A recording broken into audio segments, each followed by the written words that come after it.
Tamil pictures Saravanan அவர்களை மேடைக்கு அழைக்கிறோம்.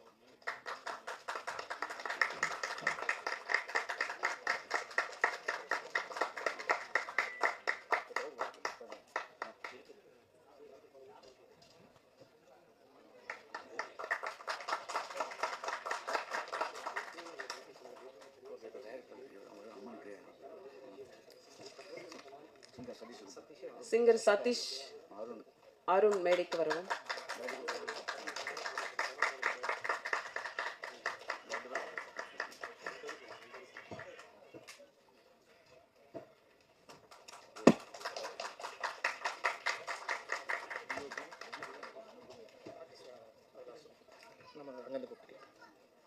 சங்கமித்ரன் ப்ரொடக்ஷன்ஸ் மற்றும் அம்மன் ஆர்ட் கிரியேஷன்ஸ் அவங்களோட குடும்பத்தினர் இப்போது குத்துவிளக்கேற்று அன்புடன் மேடைக்கு அழைக்கிறோம். 2 பேரோட ஃபேமிலியும் அப்படியே வாங்க. கொஞ்சம் உங்க பேர் தெரியல, அதனால தான் 2 குடும்பத்தினரையும் கூப்பிட்டுட்டேன்.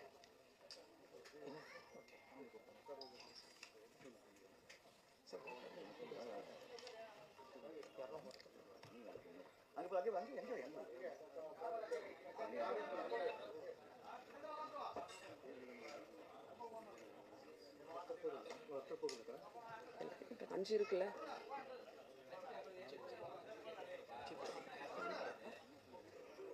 எல்லாரையும் கூப்பிடணும்.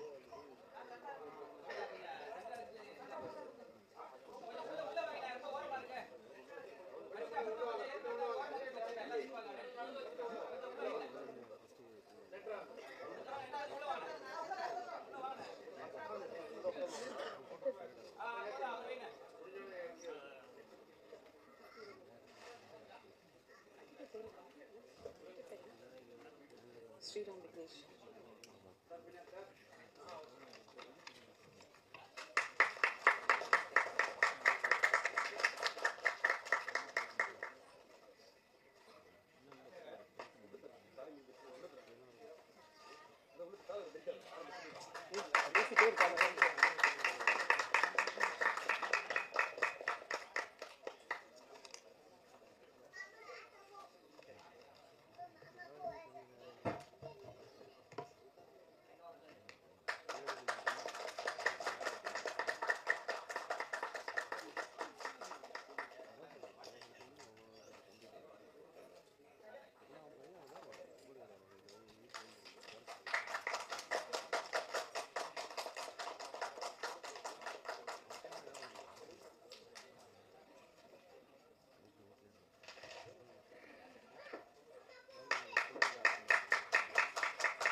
தேங்க்யூ.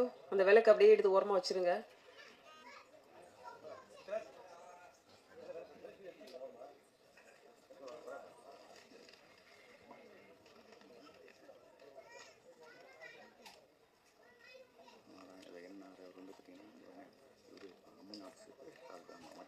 நம்ம வாழ்க்கையிலோட நம்பிக்கைக்கு அர்த்தமே ப்ராமிஸ் தான். அம்மா அப்பாவுக்கு கொடுக்கக்கூடிய ப்ராமிஸாக இருக்கட்டும், கணவன் மனைவிக்கு கொடுக்கக்கூடிய ப்ராமிஸாக இருக்கட்டும், காதலர்கள் கொடுக்கக்கூடிய ப்ராமிஸாக இருக்கட்டும், இப்படி சொல்லிட்டே போகலாம். ஒரு நம்பிக்கையோட உறுதிப்படுத்துகிற வார்த்தை தான் ப்ராமிஸ். அவ்வளோ ஒரு பெரிய வேல்யூ இருக்குது. அப்படி ஒரு வேல்யூவான இந்த விஷயத்த கதையின் மையமாக வச்சு ஒரு படத்தை தயாரிச்சிருக்காங்க தயாரிப்பாளர். சமீபத்தில் வந்த புதுமுகல் நடித்த மாயபிம்பம் வரைக்கும் நல்ல கதைகள் கொடுத்துட்டு இருக்க தமிழ் சினிமாவோட நம்பிக்கையோட வந்துட்டு இருக்கக்கூடிய அம்மன் ஆர்ட் கிரியேஷன் சார்பில் நாகராஜ் தயாரிப்பாளர் அவர்களை இப்போது வரவேற்புரை வழங்க அன்புடன் அழைக்கிறோம்.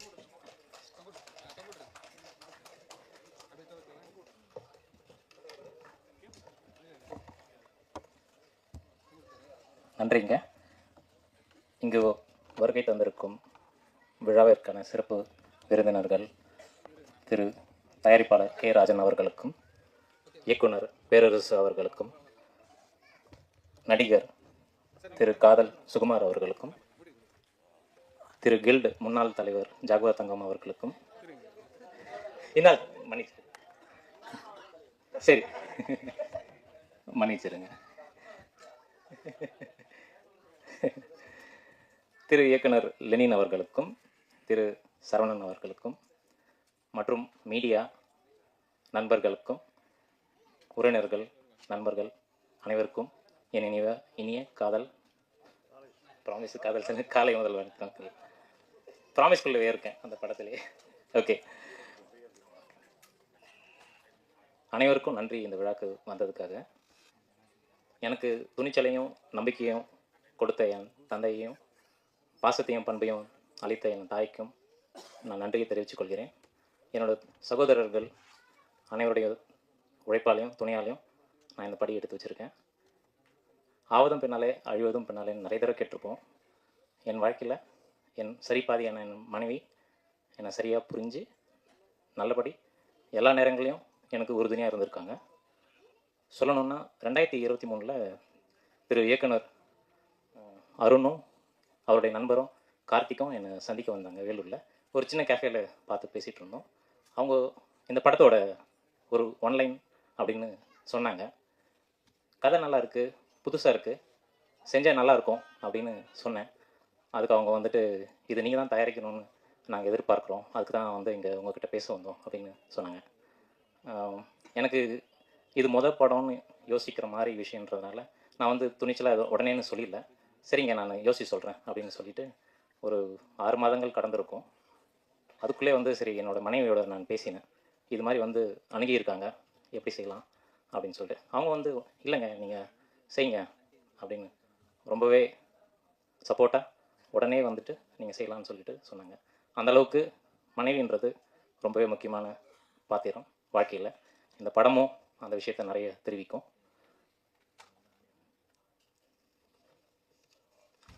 மற்றும் என் பெண், என்னோட குழந்தை பெண்ணு, அவள் என்னோட அம்மாவோட இன்னொரு பங்காக தான் நான் பார்க்குறேன். நம்ம எது பேசினாலும் எது செஞ்சாலும் அது சரியாக தவறான்னு ரொம்பவே கணிச்சிட்டு அவங்க வந்து எல்லாத்தையும் சொல்லி கொடுப்பாங்கன்ற மாதிரி எல்லாத்தையும் தட்டி கேட்டுருவாங்க. ஒரு தைரியமான துணிச்சு நல்லவங்க அவங்க. அவங்களுக்கும் நான் நன்றியை தெரிவித்து கொள்கிறேன். திரு கோகுலகிருஷ்ணன் இந்த படத்தோட தயாரிப்பு மேற்பார்வையாளர். அவர் இங்கே வரல, அவர் சிறு வேலைக்கு காரணமாக he is not here actually, he is in Vellur only. அவர் எப்படின்னாக்கா நீங்கள் வந்து எள்ளுன்னா எண்ணெய் நிற்பார், அது மாதிரி அவர். நீங்கள் ஒரு விஷயம் சொன்னீங்கன்னா பார்த்துடலாம், செஞ்சிடலாம், அது மாதிரி இருப்பார். ஸோ நான் வந்து யோசிப்பேன், இந்த காலத்துலேயும் இது மாதிரி ஒரு துணிச்சலான ஒரு சப்போர்ட்டாக இருக்கிற ஒரு மனிதனை பார்க்குறது ரொம்பவே அபூர்வம். அவர் இந்த படத்தோடைய முழு வேலைகளையும் செட்டாக இருக்கட்டும், மற்ற நீங்கள் படத்தில் பார்க்க போகிற காட்சி அமைப்புகள் எல்லாமே வந்து அவர் வந்து முன்ன நின்று சுலபமாக செஞ்சு கொடுத்துருக்காரு. படக்குழுக்கே எந்த பிரச்சனையும் இல்லாமல் நல்லபடி செஞ்சுருக்காரு. அவருக்கு நான் ரொம்ப நன்றி தெரிவித்துக் கொள்கிறேன்.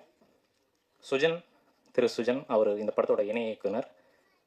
அவர் திரைக்கதை வசனம், கடைசி காட்சி அமைப்பு படத்தோட ஆரம்பத்தில் இருந்தே தோழர் அருண்குமாரோட பயணிச்சிருக்காரு. அவர் படத்துலேயும் நடிச்சிருக்காரு. ரொம்பவே இயல்பாக நடிச்சிருப்பார். அவர் இந்த படத்தோட நிறைய இடத்துல ஆழமான காட்சி அமைப்புகள் இருக்குது. அதில் அவர் வந்து இவரோட நல்ல சப்போர்ட்டாக நடிச்சிருப்பாங்க.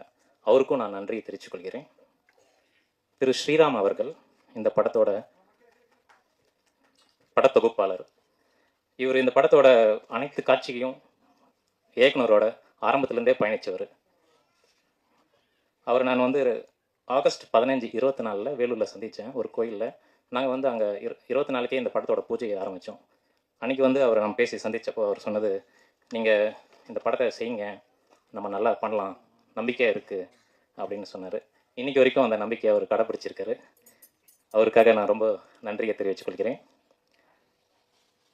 திரு அகிலேஷ் துணை ஒளிப்பதிவாளர். இந்த படத்தோட ஒளிப்பதிவாளர் வினோத்குமார். அவங்க வேறு வேலையாக இருக்கிறதுனால அவர் வர முடியல. துணை ஒளிப்பதிவாளர் வந்திருக்காரு இங்கே.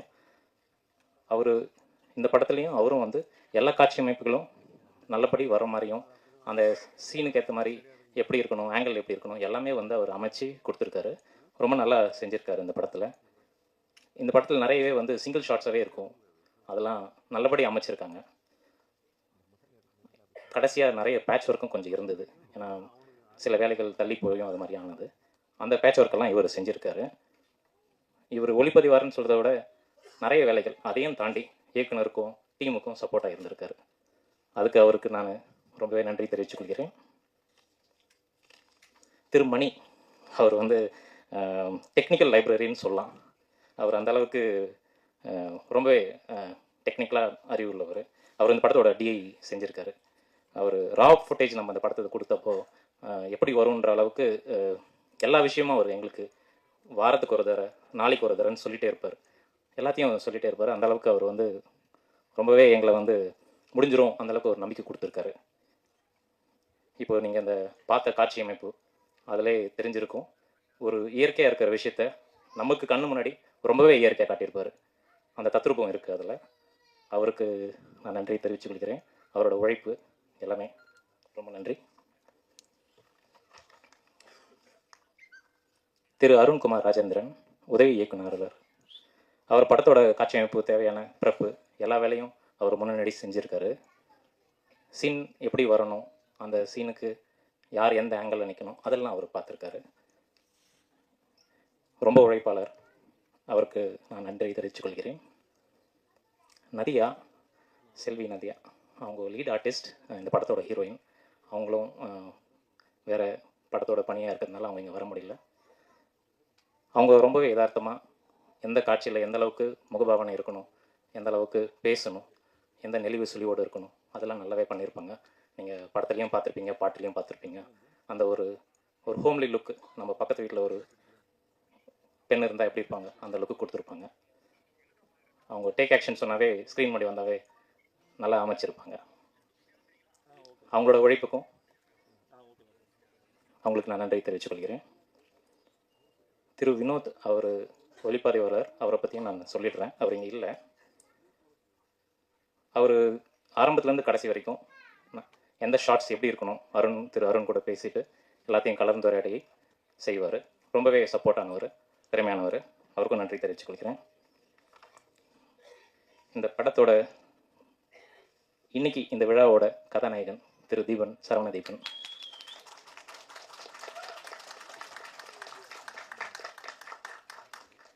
அவர் பாட்டு, பின்னணி, இசை எல்லாமே வந்து ரொம்பவே தத்ரூபமாக அந்த காட்சிக்கு எப்படி இருக்கணுன்றது எங்களுக்கு தெரியுன்றதை விட அவர் வந்து ரொம்பவே ஆக்கப்பூர்வமாக செஞ்சுருக்காரு. உங்களுக்கு இன்றைக்கி அது முன்னாடியும் தெரிஞ்சிருக்கும். 2024 அவர் நாங்கள் இந்த ஃபஸ்ட்டு ஷூட் எடுத்தப்போ பூஜை பண்ணிவிட்டு அவர் வந்து நீ பார்க்கும் பார்வை பாட்டு காரில் போட்டு காட்டினார். அன்றைக்கி கேட்ட பாட்டும் இன்றைக்கி கேட்ட பாட்டும் ரொம்பவே மாறுபட்டிருக்கும். ஆனால் அந்த டோன், அந்த இசை எல்லாமே மெயின்டைன் பண்ணியிருப்பார். ஆனால் அதை இன்னும் மெருகேற்றி இன்றைக்கி உங்கள் முன்னாடி இந்த பாட்டு வந்திருக்கிறதுக்கு காரணம் அவரோட உழைப்பும் அவரோட விடாமுயற்சியும். முக்கியமாக ராப்பகல் பக்கம் வேலை பண்ணிகிட்டே இருப்பார். இந்த சின்ன வயசில் எப்படி இவ்வளோ ஒரு திறமை ரொம்ப வியப்பாக இருக்குது. நீங்கள் இன்னும் நல்லா மென்மேலும் உயரணும்னு வாழ்த்துக்கிறேன். நன்றியை தெரிவிச்சுக்கிறேன் அவருக்கு. திரு பாலா அவர்கள், பாடலாசிரியர். நீங்கள் பார்த்தீங்கன்னா இந்த படத்தில் அனைத்து பாடலுமே தமிழில் தான் இருக்கும். நாங்கள் முழு அளவு படம் முழுக்கவுமே தமிழில் இருக்கிற காட்சி அமைப்பாக தான் வச்சுருக்கோம். நீங்கள் ப்ராமிஸ்ன்னு ஒரு படம் டைட்டில்னு யோசிக்கிறவங்கன்றதுக்காகன்னு சொல்கிறதும் சரி, நாங்கள் நம்ம டீம் எல்லாமே குழுவுமே ஒரு கலாச்சாரத்தை பயன்படுத்தலாம், மெயின்டைன் பண்ணலான்னு சொல்லிட்டு எல்லாருமே இன்றைக்கி வீட்டில் வந்துட்டோம். ஸோ ப்ராமிஸ்ன்னு சொல்லிட்டு ஆங்கிலம் நினச்சிடாதீங்க, படம் முழுக்க தமிழ் தான் இருக்கும். அதே மாதிரி திரு பாலா, அவர் எல்லா பாட்டையும் ரொம்பவே அழகாக தத்ரூபமாக எழுதியிருக்காரு. ஒரு ஆங்கிலமாக கொஞ்சம் சேர்ந்த பாட்டு அது. அதான சாங் தேவையானதுனால அது கொஞ்சம் இங்கிலீஷ் இருக்குது அதில். அவருக்கு நான் நன்றி தெரிவித்துக் கொள்கிறேன். திருமதி அகிலா, அவங்க இந்த படத்தோட நடன காட்சிகள், நடன பயிற்சி அளிச்சிருக்காங்க. அவங்ககிட்ட பாட்டு எப்படி அமைக்கணும், சரி ஓகே, சிச்சுவேஷன்ஸ் எப்படி, சீன்ஸ் எப்படி, கிராமம் அது மாதிரி எல்லாம் சொன்னப்போ மைல்டாக தான் இருக்கணும், டான்ஸ் ரொம்ப ஹெவியெல்லாம் வேணாம் அப்படின்னு அவங்களே புரிஞ்சுட்டு பாட்டுக்கு ஏற்ற மாதிரி நடன குழு, அதாவது ஹீரோ ஹீரோயினுக்கு ஏற்ற மாதிரி அவங்க பயிற்சி அளித்தாங்க. ஆனால் அவங்ககிட்ட என்னன்னாக்கா அந்த அவுட்புட் வர வரைக்கும் அவங்க வந்து ட்ரைனிங் கொடுத்துட்டு தான் இருப்பாங்க. அது மாதிரி அவங்க டே நைட்டு 12 மணி அப்போ கூட வந்து வீடியோ எடுத்து அனுப்பிச்சா தான் அப்போ தான் ஒத்துப்பாங்க ஓகேன்னு சொல்லிட்டு. அந்தளவுக்கு ஒரு உழைப்பாளி அவங்க. படத்துலையும் அளவாக தான் இருக்கும், டான்ஸ் ரொம்பவே அதிகமாகலாம் இருக்காது, செஞ்சுருக்காங்க. அவங்களுக்கு நான் நன்றி தெரிவித்துக் கொள்கிறேன்.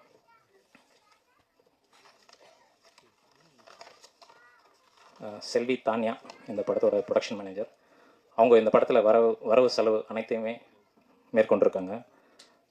சில சமயங்களில் வந்து படத்தோட பட்ஜெட் கொஞ்சம் அதிகமாகவே போன மாதிரி இருந்தது. அவங்க எனக்கே படம் கொடுக்க மாட்டேன்னு சொல்லிட்டாங்க. அது மாதிரி ஆச்சு. நான் அப்புறம் இல்லைங்க சந்தர்ப்ப சூழ்நிலை அது வந்து கொஞ்சம் நாள் தள்ளி போச்சுன்னா காஸ்ட்டும் ஏறும். அது மாதிரி அவங்களுக்கு சொல்லிக் கொடுத்து பணம் கொடுத்தா தான் நான் படம் எடுக்க முடியும் அப்படின்ட்டு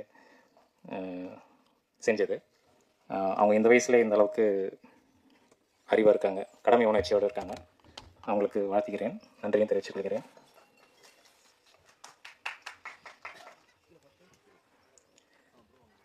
நான் நேவியில் வேலை செஞ்சுட்டு அதுக்கப்புறம் ப்ரைவேட் கம்பெனியில் வேலை செஞ்சுட்டு ஒரு மேனுஃபேக்சரிங் கம்பெனியும் நடத்திட்டுருக்கேன். இன்னோவேஷன் அண்ட் டிசைன்ஸ் அந்த ஃபீல்டு இருக்கேன். இப்போது இது மாதிரி இருந்துட்டு எப்படி ப்ரொடக்ஷன் அப்படின்னு நீங்கள் கேட்கலாம், அது கேள்வியாகவும் இருக்கலாம்.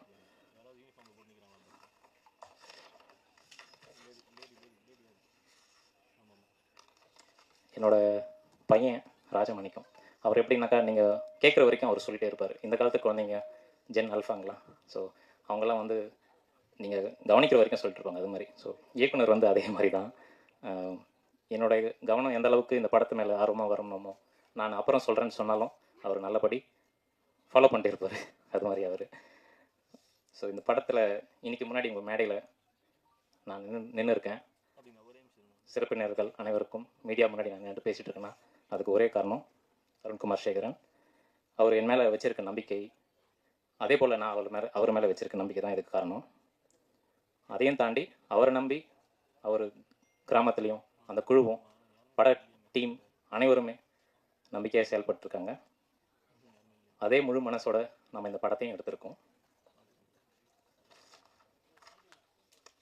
அதுக்காக அவர் இன்னும் நல்லா மென்மேலும் உயரணும், நல்ல படம் செய்யணும் வாழ்த்தி நன்றி தெரிவித்துக் கொள்கிறேன்.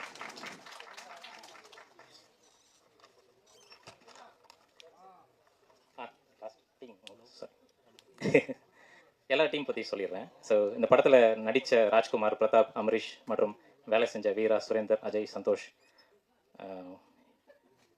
ஹீரோ, ஹீரோயின் மற்றும் இசையமைப்பாளரோட பணியாற்றிய அனைத்து நல்ல உள்ளங்களுக்கும், டெக்னீஷியன்களுக்கும், பிளேபேக் சிங்கர்ஸ்க்கும், டப்பிங் அளித்த அனைவருக்கும், படத்துக்கு நேராகவும் மறைமுகமாகவும் பணியாற்றிய அனைவருக்கும் நன்றி தெரிவித்துக் கொள்கிறேன். இந்த படம் உங்கள் முன்னாடி ஒரு பரீட்சை மாதிரி தான் உங்கள் முன்னாடி வைக்கிறோம். நாங்கள் எப்படி இந்த படத்தை நல்லபடி எடுத்திருக்கோமோ அதே நம்பிக்கையோடு உங்கள் தீர்வுக்காகவும் நாங்கள் இயங்கிக் கொண்டிருக்கிறோம். படத்தை பாருங்கள், தியேட்டரில் பாருங்கள். இன்னைக்கு ட்ரெய்லர் ரிலீஸ் வரும். ஏபி இன்டர்நேஷ்னல் அவங்க தான் ஆடியோ செய்கிறாங்க. அவங்களுக்கும் நான் நன்றி தெரிவித்துக் கொள்கிறேன். அதை பாருங்கள், பாட்டு பாருங்கள், லைக் பண்ணுங்கள், படத்தை தியேட்டரில் போய் பாருங்கள். எனக்கு இந்த வாய்ப்பு அளித்த இந்த மேடைக்கும் அனைவருக்கும் நன்றி.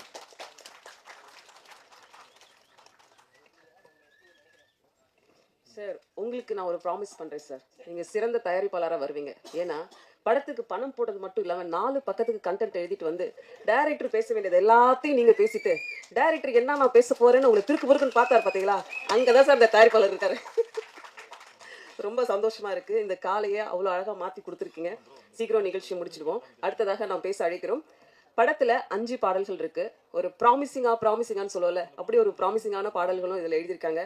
தாரகை வானிலே தேன்மழை சாரலே என்று தமிழோடு தன்னோட கவியையும் கலந்து கொடுத்த பாடலாசிரியர் பாலா அவர்களை உங்கள் முன் பேச அழைக்கிறோம்.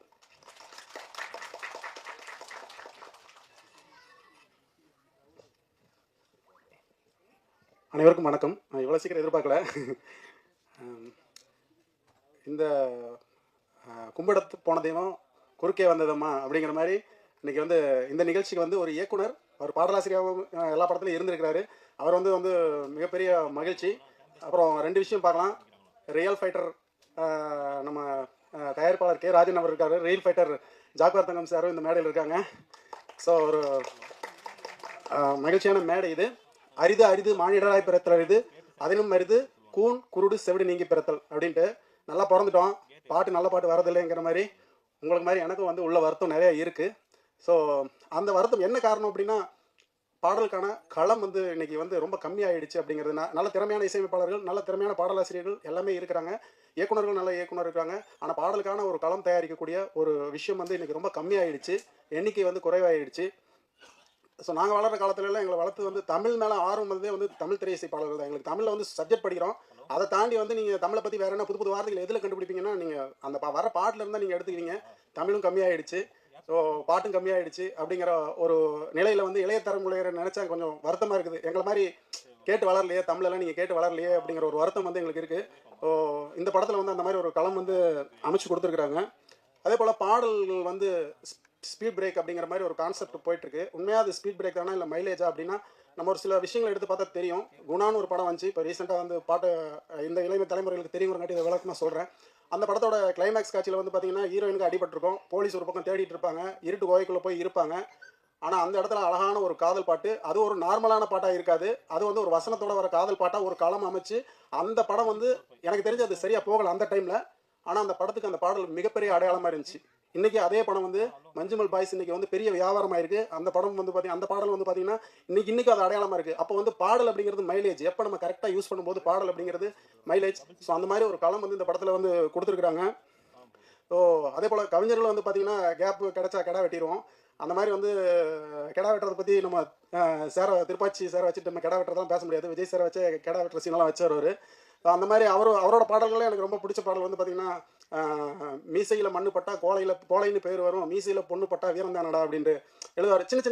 சின்ன ஒரு விஷயத்தில் அப்படியே டேர்ன் பண்ணிவிடுவாங்க விஷயத்தையே. அந்த மாதிரி அவரோட நாங்கள் பாட்டு எழுதணும்னு நினச்சிட்டு கார்மெண்ட்லாம் வேலை செஞ்சுட்டு இருக்கும்போது அவரோட பாடல் திருப்பாச்சி பாடலாம் பட்டி தொட்டியெல்லாம் கிளப்பின பாடல்கள். ஸோ அவர் முன்னாடி வந்து இந்த இசை விழா நடக்கிறது ரொம்ப பெருமையாக இருக்குது. அதே போல் வந்து பார்த்தீங்கன்னா நிறைய இவர் மட்டும் நிறைய பேர் கண்ணாசன்லாம் எடுத்துட்டிங்கன்னா நீங்கள் அந்த ஒரு இளமையினும் பூங்காற்று அந்த பாட்டில் வந்து ஒரு எல்லை மீறுற ஒரு பாட்டில் வந்து அழகாக சொல்லிடுவாங்க, கங்கை நதிக்கு மண்ணில் அணையா அப்படின்னு. இந்த மாதிரி வரிகள் எல்லாம் வந்து கொடுக்கக்கூடிய கேப்பு, பாட்டில் கேப்பு கிடைச்சாலே கிடா வெட்டிடுவோம், களமே இல்லையே அப்படிங்கிற ஒரு வருத்தம் இருக்குது. அது மாதிரி பார்த்தீங்கன்னா வாலியை காற்று வாங்க போனேன், ஒரு கவிதை வாங்கி வந்தேன், ஒரு பொண்ணை பார்த்து கவிதை வந்துருச்சும்பாரு. இதே விஷயத்தை வைரமுத்து வேற மாதிரி சொல்லுவார். சுண்ணாம்பு கேட்க போய் சொக்கத்தங்க வாங்கி வந்தேன், காலம் கணிஞ்சிருக்கு. சுண்ணாம்பு தான் வாங்க போனேன். சுண்ணாம்பு வந்து சும்மா வெத்தலைக்கு அப்படி தெரியும், வெத்தலை போடுறவங்களுக்கு தெரியும். சுண்ணாம்பு வந்து காசு தர மாட்டாங்க, அப்படி சும்மா கொடுப்பாங்க. சொக்கத்தங்க இன்னைக்கு 1 லட்ச ரூபாய்க்கு மேலே போயிட்டு இருக்கு. ஸோ அப்படி வந்து கவிஞர்கள் வந்து கேப் கிடைச்சா கடை வெட்டிடுவாங்க. பழனி பாரதியை எடுத்துட்டோம்னா நீ வெட்டி போடும் நகரத்துலலாம் அதை குட்டி நிலவு தெரியுதடி அப்படிம்பாரு. ஸோ இந்த மாதிரி வந்து காலத்துக்கும் வந்து நிறைய கவிஞர்கள் இருக்கிறாங்க, களம் இல்லை அப்படிங்கிற ஒரு வருத்தம் இருக்குது. இந்த களத்தை ஏற்படுத்தி கொடுத்துருக்குறாங்க. ஸோ இது இசையமைப்பாளர், நான் விஷயத்துக்கு வந்துடுறேன். இசையமைப்பாளர் தீபன் வந்து பார்த்தீங்கன்னா நானும் அவர் கிட்டத்தட்ட அவர் இப்போ அறிமுகமாகறாரு. கிட்டத்தட்ட எனக்கு அவர் அறிமுகம் வந்து 5 வருஷத்துக்கு முன்னாடியே நிறையா சில ஆல்பம்ஸ் பண்ணியிருக்கிறோம் நாங்கள்.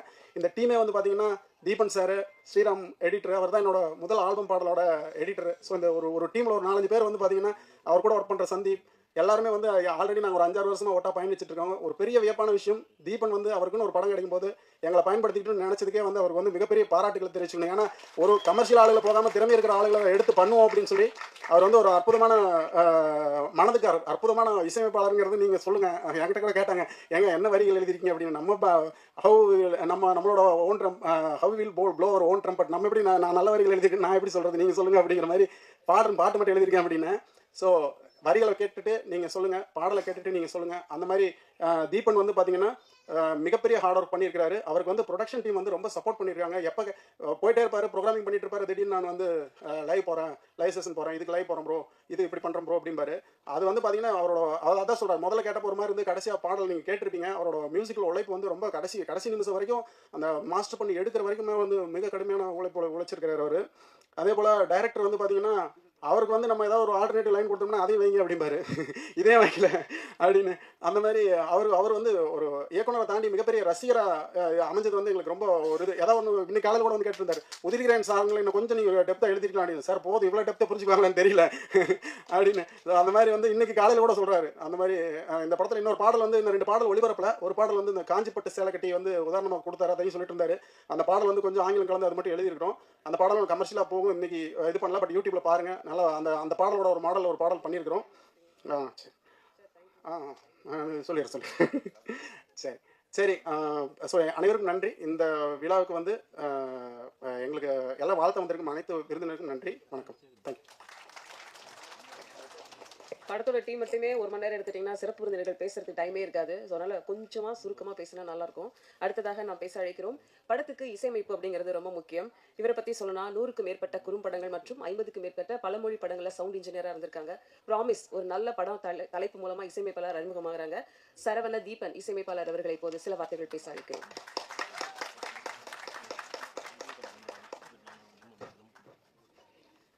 எல்லாருக்கும் வணக்கம்.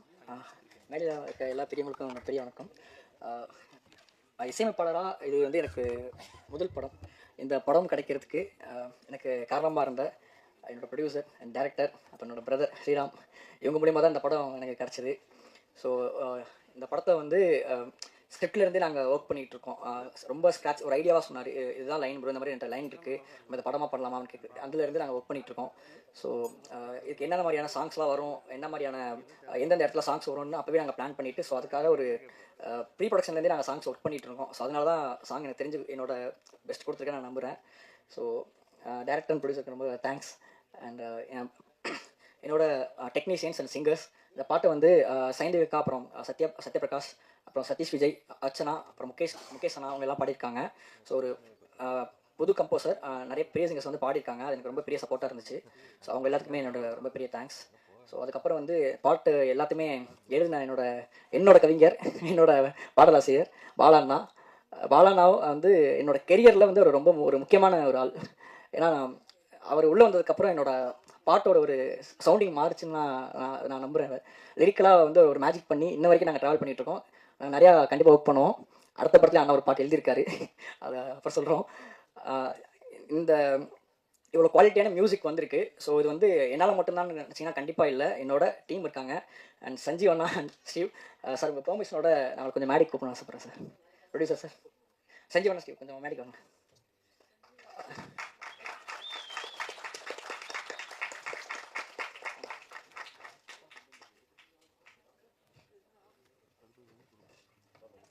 சார் உங்கள் கையால் அவங்களுக்கு கொஞ்சம் கௌரவிச்சிங்கன்னா நான் ரொம்ப சந்தோஷப்படுவேன் சார். எனக்காக வந்து தூங்காமல் நிறைய வேலை பார்த்துருக்காங்க. நைட் ஷிஃப்ட் போயிட்டு காலையில் வேலை பார்த்துருக்காங்க தம்பி. ஸோ இவர் வந்து ஸ்டீவ் என்னோட மிக்ஸ் இன்ஜினியர், எல்லாமே என்னோட தாரகை சாங்கோட ப்ரோக்ராமிங் எல்லாம் அவர் தான் பண்ணார். ரொம்ப பெரிய சப்போர்ட்டாக இருந்திருக்காரு எனக்கு. இவர் சஞ்சீவ் அண்ணா தான். நீ பார்க்கும் பார்வை சாங்ஸோட ஸ்ட்ரிங்ஸ் அரேஞ்ச்மெண்ட்ஸ் எல்லாம் அண்ணா தான் ஹேண்டில் பண்ணாரு. உதயகிரன் சாங்ஸோட ஸ்ட்ரிங்ஸ் அரேஞ்ச்மெண்ட்லாம் அண்ணா தான் ஹேண்டில் பண்ணாரு. ரொம்ப பெரிய லாஸ்ட் நைட்டில் வந்தாலும் ரொம்ப பெரிய ஹெல்ப்பாக எனக்கு அமைஞ்சது. ரொம்ப தேங்க்ஸ்ண்ணா, ரொம்ப தேங்க்ஸ் தம்பி.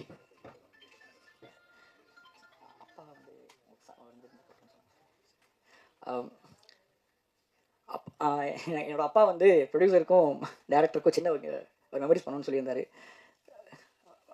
அப்பா வாங்கப்பா.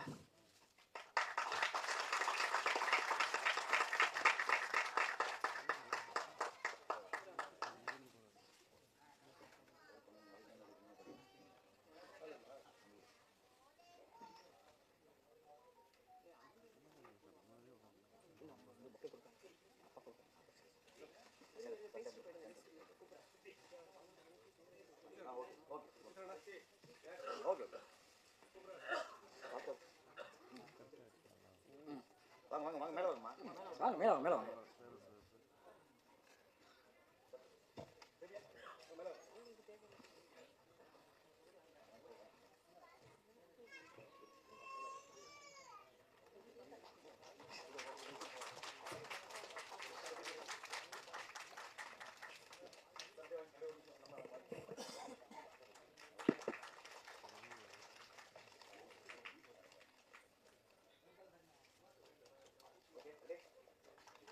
நன்றி. ஒரு படத்துல வாய்ப்பு கிடைக்கிறதா ரொம்ப பெரிய விஷயம். இசையமைப்பாளர் அறிமுகமானருக்கு ஒரு சின்ன நன்றி கடனா குடும்பத்தோட வந்து செலுத்தியிருக்காங்க தயாரிப்பாளருக்கு.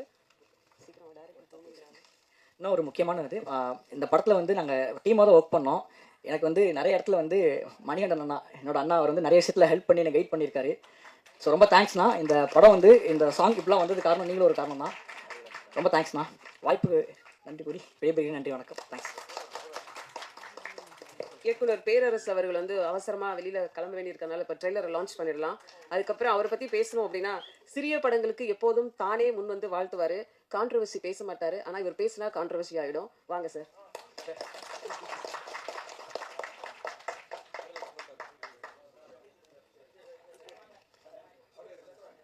இப்போது இசை வெளியீடு, ட்ரெய்லர் மற்றும் launch promise படத்தோடது.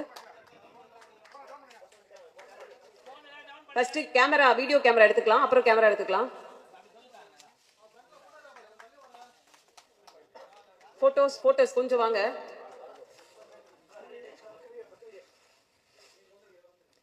Video first.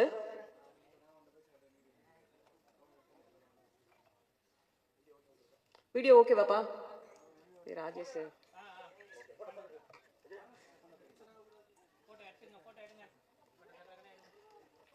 Thank you, நன்றி. வாங்க சார், பேரரசு சார் ஏதாவது கொஞ்சம் வந்து பேசி படத்தை கொஞ்சம் தூக்கி நிறுத்துங்க சார்.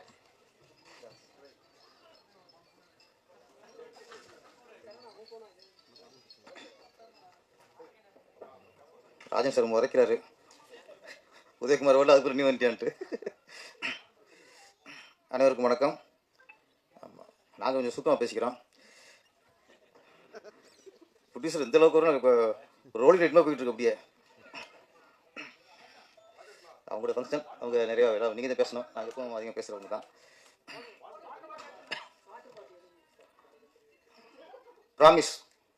ஆமாம், சில இங்கிலீஷ் வார்த்தை வந்து நம்மளுக்கு இங்கிலீஷ் வார்த்தை தெரியாது, அது தமிழ் வார்த்தை மாதிரியே நம்மளுக்கு ஒரு புழக்கத்தில் இருக்கிறதுனால ப்ராமிஸுங்கிறது தமிழ் வார்த்தை மாதிரி ஆகி போச்சு. நல்ல டைட்டில் ப்ராமிஸுங்கிறது நல்ல வார்த்தை, நல்ல டைட்டில். முன்னெல்லாம் நாங்களாம் ஸ்கூலில் படிக்கிற காலத்தில் இந்த சத்தியங்கிற வார்த்தை ரொம்ப பவர்ஃபுல். அது எதாவது பேசும்போது அவங்களுக்கு பேசுறது பொய்ன்னு தெரிஞ்சால் நீ சொல்ல உண்மையாக சொல்லும்போம், அது சாங்க சொல்லிடுவோம். சத்தியம்னு சொல்லுன்னா கொஞ்சம் செக்காயிடும். அந்த வார்த்தைக்கு ஒரு பயம் இருக்கும். சத்தியம் பண்ணி சொல்லணும்னு சொல்லும்போது கொஞ்சம் தயக்கம், பயம். ஏன்னா நம்ம பொய்யுங்கும்போது சத்தியம் பண்ணுறது வராது.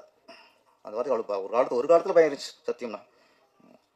அப்போ சொல்லுவாங்க, அவனுக்கு சத்தியம்லாம் சக்கரை பொங்கப்பாங்க. இந்த பொய்யா சொல்லுவாங்க, இல்லை எல்லாம் சத்தியம் சொல்லுவாங்க. அம்மாவோட சத்தியம், குழந்தை சத்தியம்பாங்க, பொய் சொல்லுவாங்க. அவங்க சொல்லுவாங்க, அவனுக்கு சத்தியம்னா அவன் சக்கரை பொங்கப்பாங்க. சத்தியங்கிறது ஆமாம். நான் படிக்கிற காலத்தில் உங்களுக்கு அவருக்கு யாருக்கும் தேட்டர் மட்டும் ஞாபகத்துக்கு இருக்குது, சத்தியம் தேட்டர் மட்டும் ஞாபகத்துக்கு வருது. எங்களுக்கு வாழ்க்கை ஞாபகம் வருது, அவருக்கு தேட்டர் ஞாபகம் வருது. படிக்கிறத டக்கு புக்கு வைப்பாங்க, புக்கு வச்சு அடித்து சொல்லுவாங்க. டக்கு பாய்க்கணும், எங்கள் புக்கில் சத்தியம் பண்ணால் படிப்பு வராமல் போயிருமோ பயம் இருக்கும். நம்ம திருப்பி குழந்தைங்க சத்தியம் பாங்க, புஸ்தக பொசிஷன் தெரிஞ்சால் கொண்டாடி ஃபஸ்ட்டு வேலை குழந்தைங்க சத்தியம் பண்ண குழந்தை மேலே ஒத்துக்குவான், சொன்னது பொய் தான் ஒத்துக்குவான். அந்த மாதிரி நிறைய விஷயங்கள் சத்தியம். இன்றைக்கி வந்து சத்தியத்துக்கு யாரும் பயப்படலை இன்றைக்கி. அதனால் இன்றைக்கி நிறைய வன்முறைகள், கற்பழிப்புகள், எங்கே செய்தி பார்த்தாலும் ரொம்ப நாடு ரொம்ப மோசமாக போய்கிட்டு இருக்கு. சில வீடியோலாம் பார்க்க முடியாத அளவுக்குலாம் வன்முறைகள் அப்படி இருக்குது. அது சத்தியம் வந்து கொஞ்சம் கம்மியாக போச்சு இன்றைக்கி. அதை டைட்டிலாக வச்ச நம்ம இயக்குனர் அருண்குமார் சேரனுக்கு நன்றி சார். கரெக்டாக சொன்னேன்? ஆமாம், சத்தியம் இது வேறு சத்தியம் சொல்லிட்டு. ஆமாம், அவரே கதாநாயகன். ஆமாம், கதைக்கு ஏற்ற நாயகன். வழக்கம் போல் கதாநாயகி வரல, அது வந்து ராஜன் சார் டிபார்ட்மெண்ட்டு அவர் பேசுவார் அதை பற்றி. கதாநாயகி வரல. நீங்கள் எவ்வளோ சொன்னாலும் நான் சரியாக படம் ஆரம்பிக்கும் போது கதாநாயகிட்ட ஒரு சத்தியம் வாங்கணும். நான் ஆடி ரஞ்சுக்கு வருவேன், எல்லா ப்ரொமோஷனுக்கு வருவேன், இது இந்த படத்தையுமே சத்தியம் அப்படின்னு சத்தியம் பண்ணிட்டு தான் ப்ராமிஸ் வாங்கிட்டு தான் நீங்கள் படத்தை ஆரம்பிக்கும் போல இருக்குது. இந்த ஆடியோ லான்ச்சில் பாடல் உண்மையாக ரொம்ப காலத்துக்கு அப்புறம் நிறைய ஆடியோ லான்ச் வந்திருக்கோம். 3 பாடலுமே நம்மளை ஈர்த்தது. ஏதோ பாட்டு பார்க்கணும் இல்லாமல் டியூனும் சரி, வரிகளும் சரி, கவிஞர் பாலா அவர்கள் முழுக்க ஒரு தமிழ் ஆளுமை இருந்துச்சு. நல்லா பண்ணுறாரு. நிறைய வரிகள் இளமை பொல்லாதது, நிறைய வரிகளை நல்ல சில வார்த்தை நான் போட்டுருந்தீங்க சார், நன்றி சார், நன்றி. ஆமாம், அந்த உடைந்து போனேன் நான், அது உண்மையிலே கொஞ்சம் பார்க்க நமக்குள்ள ஒரு இறுக்கம் வருது. எப்போவுமே இசைங்கிறது சிலது வந்து நம்ம ரசிக்கிறதுக்கும் நம்ம ஆடுறதுக்கும் ஜாலியாக இருக்கும் பயன்படும். சில இசை தான் நம்ம இதயத்துக்கும் அதுக்கும் ஒரு பாலத்தை அமைக்கும். இந்த 3 பாடலுமே இதயத்துக்கும் இசைக்கும் ஒரு பாலம் அமைச்சு. சரவணன் தீபன் அவர்கள் உண்மையில மிகச்சிறந்த இசையமைப்பாளர் சார். அது மாதிரி விஷுவல் அந்த 3வது சாங்கு கேமராமேனுக்கு வாழ்த்துக்கள், நல்லா ஒளிப்பு செஞ்சிருந்தார்.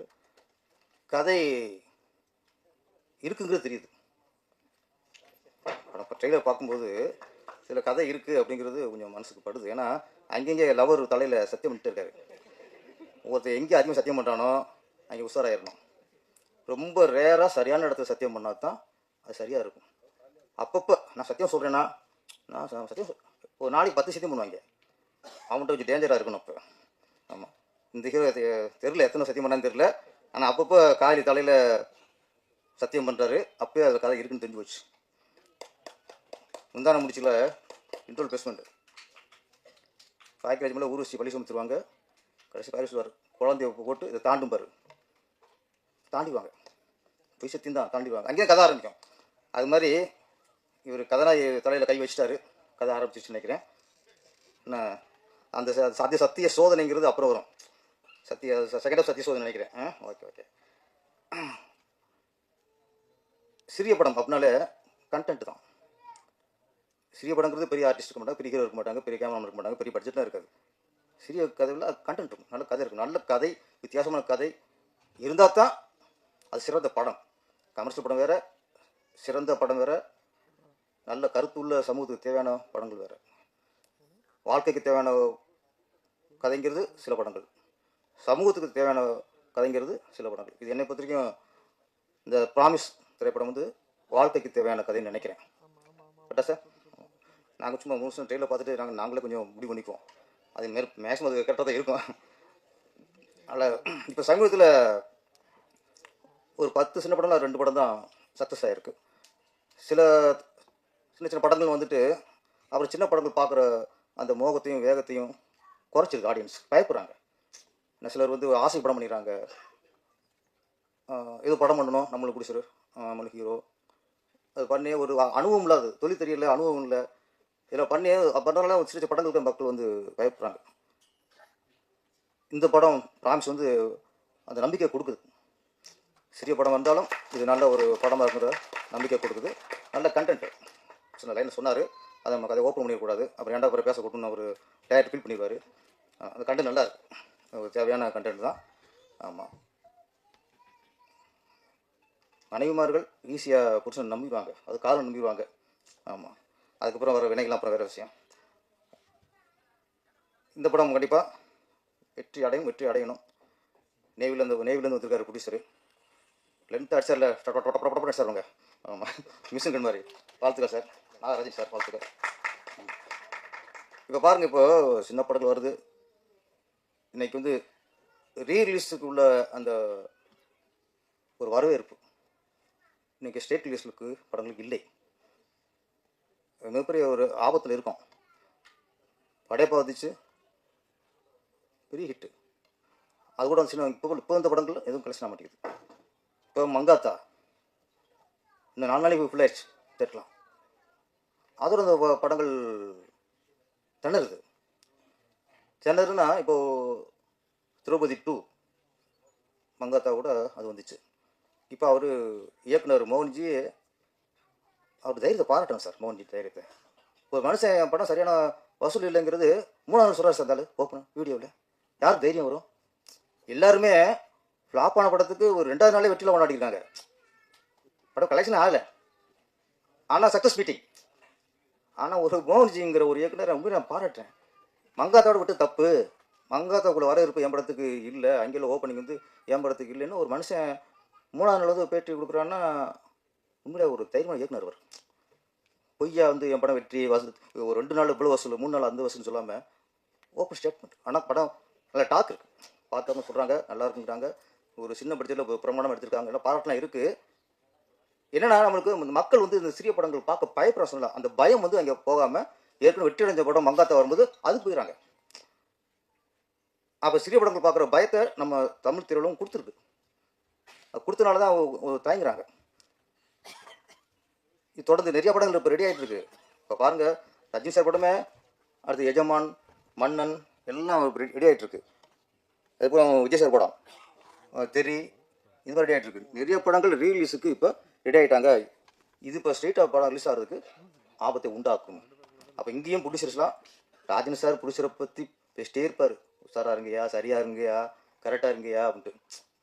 ஒரு கண்ட்ரோல், ஒரு கட்டமைப்பு வேணும். இப்போ ரீரிலீஸ் வரும்போது இன்னொரு சின்ன படங்கள் பண்ணக்கூடாது, அதெல்லாம் வரணும். ஏன்னா நம்ம தான் பாதிப்பு, நம்ம தான். இது மங்காத்தாவை ஓடாலும் பாதிப்பு இல்லை. ஏன்னா ஏற்கனவே ஓடி பல கோடி வசூலான படம் அது. ஆனால் இப்போ ஃப்ரெஷ்ஷாக வந்து ஒரு படம் அதோட மோதி சரியாக போலிங்கும்போது இது வாழ்க்கை பிரச்சனை.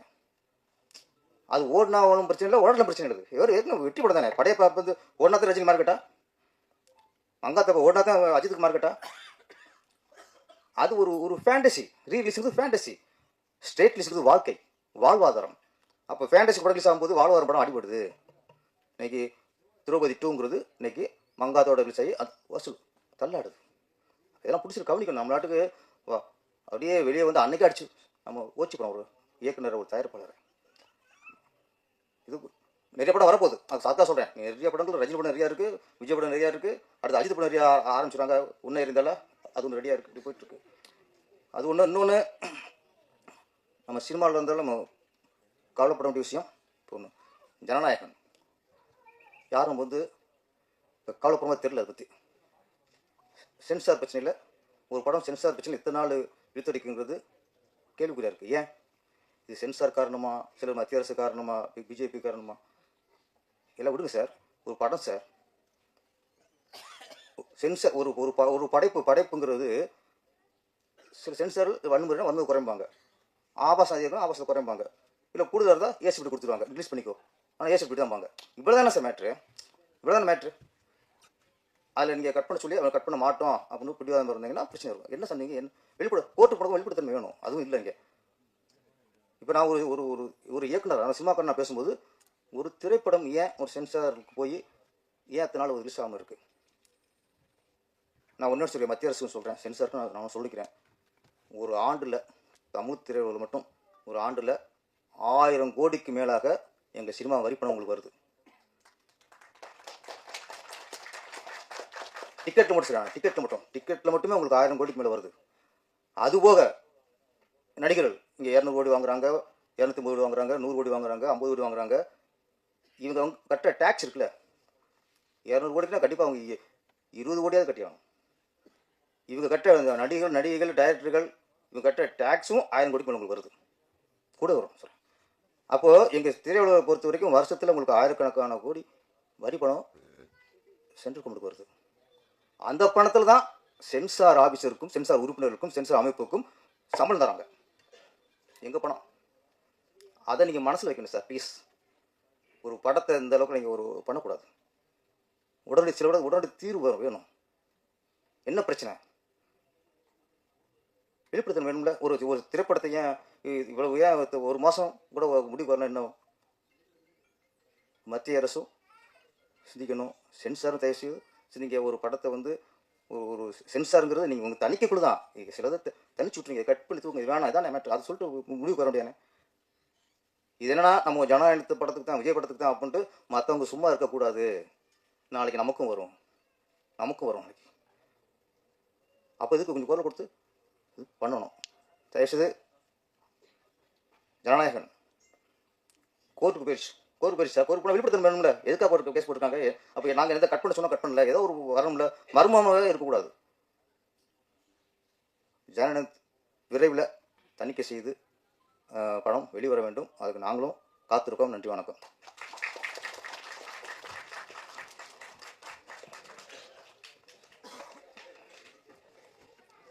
நன்றி சார். அடுத்ததாக நான் பேச அழைக்கிறோம். முற்றிலும் புதியவர்கள் சேர்ந்து கொடுக்கக்கூடிய ஒரு படைப்பு தான் ப்ராமிஸ் படம். இந்த படத்தோட எடிட்டர் பத்தி சொல்லணும்னா 300க்கும் மேற்பட்ட குறும்படங்கள்ல எடிட்டரா இருந்தவர். 4 இயக்குனருடைய நிறைய ப்ராஜெக்ட்ல இவங்களோட எடிட்டிங் பேசப்பட்டிருக்கு. எடிட்டர் ஸ்ரீராம் விக்னேஷ் அவர்களை ஒரு சில வார்த்தைகள் பேச அழைக்கிறோம்.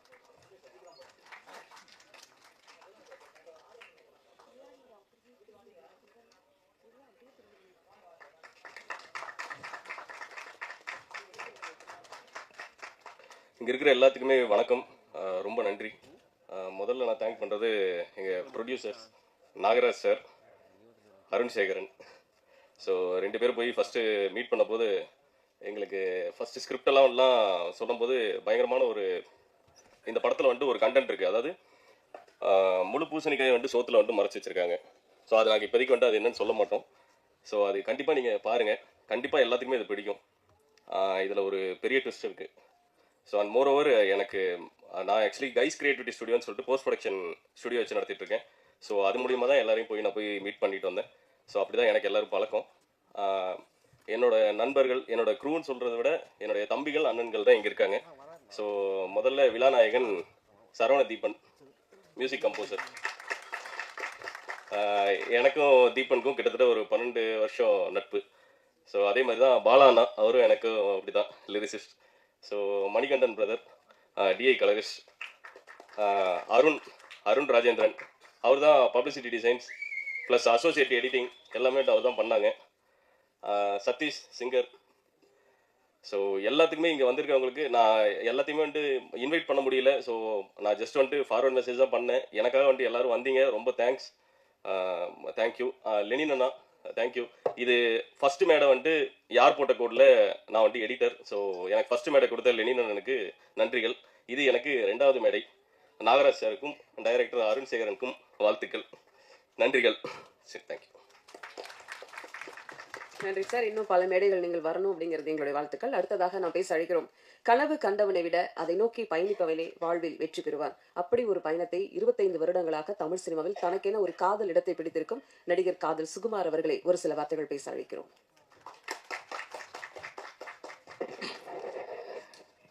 எனது ஊடக உறவுகளுக்கு என்னுடைய இனிய மதிய வணக்கம். ரொம்ப மகிழ்ச்சியான விஷயம் அது. 25 வருஷம் கடந்துட்டோம் அப்படின்னு சொல்லும்போது எனக்கு கிடுக்குன்னு இருக்குது. 25 வருஷம் என்ன பண்ண அப்படின்னு கேட்டால், 25 வருஷம் சினிமா இருக்கிறதே பெரிய சாதனை தான் முதல்ல, இப்போ இருக்கிற டிஜிட்டல் யுகத்தில். ஸோ மேடையில் இருக்கும் எனது தந்தையை போன்ற ராஜ்நாயகி அவர்களுக்கும், எனது முதல் படத்துலேயே நான் வந்து சேர்ந்து ஒர்க் பண்ண கலகலப்பில் ஜாகோர்த்தங்க மாஸ்டர் அவர்களுக்கும், நண்பன் லெனின் அவர்களுக்கும், படக்குழுர்களுக்கும் என்னுடைய வாழ்த்துக்களை தெரிவிச்சுக்கிறேன். அதாவது ப்ராமிஸ் அவங்க சொன்னாங்க ஆரம்பிக்கும் போதே, மேடம், அதாவது தமிழ்நாட்டில் சில வார்த்தைகளை வந்து தடை பண்ணிட்டா தமிழ்நாடே ஸ்தம்பிச்சிடும். அதில் இந்த மாதிரி ப்ராமிஸ் வார்த்தை மாதிரி இன்னொரு வார்த்தை இருக்குது, சூப்பர். இந்த வார்த்தையை வந்து நீங்கள் தடை பண்ணிட்டீங்கன்னா தமிழ்நாடே ஸ்தம்பிச்சிடும். அந்த மாதிரி நிறைய வார்த்தைகள் இருக்குது. அப்படி ஒரு கேப்ஷனாக நல்ல ஒரு அருமையான ஒரு டைட்டில் ப்ராமிஸ் அப்படின்னு வச்சுட்டாங்க. அதை பேரரசன் சார் வந்து அந்த டைட்டிலுக்கு இருக்க வலிமையை பற்றி பேசினார். அது ரொம்ப சிறப்பாக இருந்தது. ஒரு படத்துக்கு தலைப்பு ரொம்ப முக்கியம். அது வந்து தான் பசை, அதை பார்த்து தான் அது இருக்கும். இப்போ என்னன்னா, சில ட்ரெய்லர்லாம் பார்ப்போம். ட்ரெய்லர்லாம் பார்த்தோன்னா என்ன பண்ணுவாங்க, ட்ரெய்லர் பார்க்கும்போதே படத்தில் நல்ல சிறந்த டைலாக்கு, சிறந்த சீனு, சிறந்த எல்லாத்தையுமே வந்து அதை 2 நிமிஷத்தில் எடுத்து வச்சிருவோம். ட்ரெய்லர் பார்க்கும்போது என்ன தெரியுமா, மொத்த படமே இப்படி தான் இருக்கும்போது நினச்சிட்டு வந்து உட்காந்துருவாங்க. மொத்தமே அந்த 2 நிமிஷம் சீன் தான் நல்லா இருக்கும் போல படத்தில். சில படம் அப்படிலாம் இருக்குது. பட் இந்த படம் பார்க்கும்போது அப்படிலாம் தோணலை. அற்புதமான இசை, ரொம்ப நாள் கழிச்சு லைவ் நிறைய இன்ஸ்ட்ருமெண்ட் போட்டு இந்த படத்துக்கு பாடலுக்கு இசையமைச்சிருக்காங்க. ரொம்ப அதான் உயிர். அதாவது ஒரு கதைக்கும் ஒரு சினிமாவுக்கும் நேராக பார்த்த காட்சிகள் அப்படி முக்கியம். அதாவது அந்த படைப்பாளி வந்து அந்த விஷயத்தை நேரடியாக பார்த்துருக்கணும். அது மாதிரி அருண்குமார் சேகரனுக்கு நிறைய உண்மையான விஷயங்களை நேரடியாக பார்த்து தான் இதை ஒரு ட்ரூ நல்ல கதை, அதாவது நல்ல உண்மையான ஒரு கதையை சொல்லணும்னு ப்ராமிஸாக ஒரு படம் பண்ணியிருக்காரு. அதுக்காக அவருடைய வாழ்த்துக்கள். அவரே கதாநாயகன் நடிச்சிருக்காரு, அதுக்கு இன்னொரு டபுள் டமாக்கா வாழ்த்துக்கள். அதாவது ஒரு படம் பண்ணும்போது இப்போ ஸ்க்ரீன் பண்ணுறோம் அப்படின்னா, பிரசாத்தில் ஸ்க்ரீன் பண்ணுறோம், எல்லாரும் படம் பார்க்க வாங்கன்னு நம்ம தெரிஞ்சவங்களாம் கூப்பிட்டு படம் பார்க்கும்போது முன்னாடி சேர் போட்டு ஒரு கால் மேலே கால் போட்டு நான் ஒரு படம் எடுத்துக்க பாரு அப்படின்னு கால் போட்டு உட்காரணும். அதை விட்டுட்டு படத்தை போட்டுட்டு பின்னாடி போய் நின்று கை கட்டாச்சு, படம் முடிச்சு என்ன சொல்ல போகிறேன் தெரியலையே அப்படின்னு நடுங்கிட்டு ஒரு படம் பண்ணக்கூடாது. ஆனால் அந்த மாதிரி முன்னாடி சேர் போட்டு உட்கார மாதிரி ஒரு படம் பண்ணியிருக்காரு அருண்குமார். ரொம்ப இயல்பான முகங்கள் படத்தில், ரொம்ப யாருமே பார்க்கல, புதுசாக இருக்காங்க எல்லாருமே, ஆனால் ஃப்ரெஷ்ஷாக இருக்காங்க. முக்கியமாக ஃபோட்டோகிராஃபிக்கு, சினிமாட்டோகிராஃபிக்கு அசத்திட்டாங்க. அந்த கடைசியாக 3ஆவதாக போட்ட பாட்டலோட இறுதி காட்சி இன்னும் மனசுலேயே எனக்கு இருக்குது. பிரமாதமான ஒளிப்பதிவு. ஸோ பாடலாசிரியர் பாலா ரொம்ப அருமையாக எழுதியிருக்காரு. அது நிறைய தமிழ் வார்த்தைகளை பயன்படுத்தியிருக்காங்க, அது ரொம்ப முக்கியம்.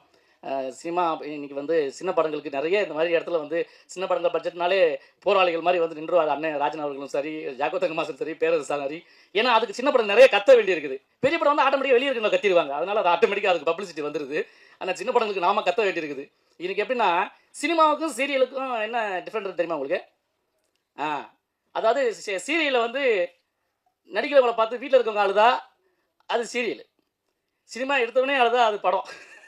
எடுத்தோன்னே ஐயோ இவ்வளோ சின்ன படங்களுக்குள்ள நிலைமையை சொல்கிறேன். ஸோ ஊடக நண்பர்கள், பத்திரிகையாளர்கள் எல்லாமே நிறைய நல்ல விஷயங்கள் இருக்குது. இதில் கூட ஓப்பனிங்கில் ஒரு நல்ல ஒரு விஷயம், அந்த இதெல்லாம் நீ போட்டிருக்கியா, பழக்கமே இல்லையா அப்படின்ற மாதிரிலாம் ஒரு அதாவது இந்த படத்தை பார்க்கணும் அப்படிங்கிற நோக்கத்தை ஒரு சில விஷயமா வச்சுருக்காங்க. ப்ராமிஸாக இந்த படம் நல்லா இருக்கும் அப்படின்னு நம்பலாம்.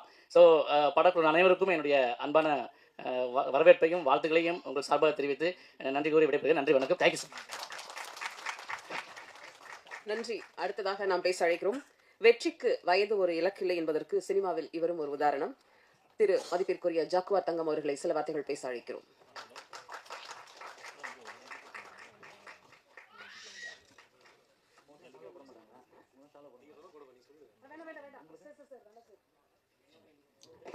இல்லை, கவிதா மடத்துக்கு சால்வ் போடணுமா? போடுங்க சார். இல்லை வேணாம்னா எங்களுக்கு வேணாம்னு அர்த்தம்.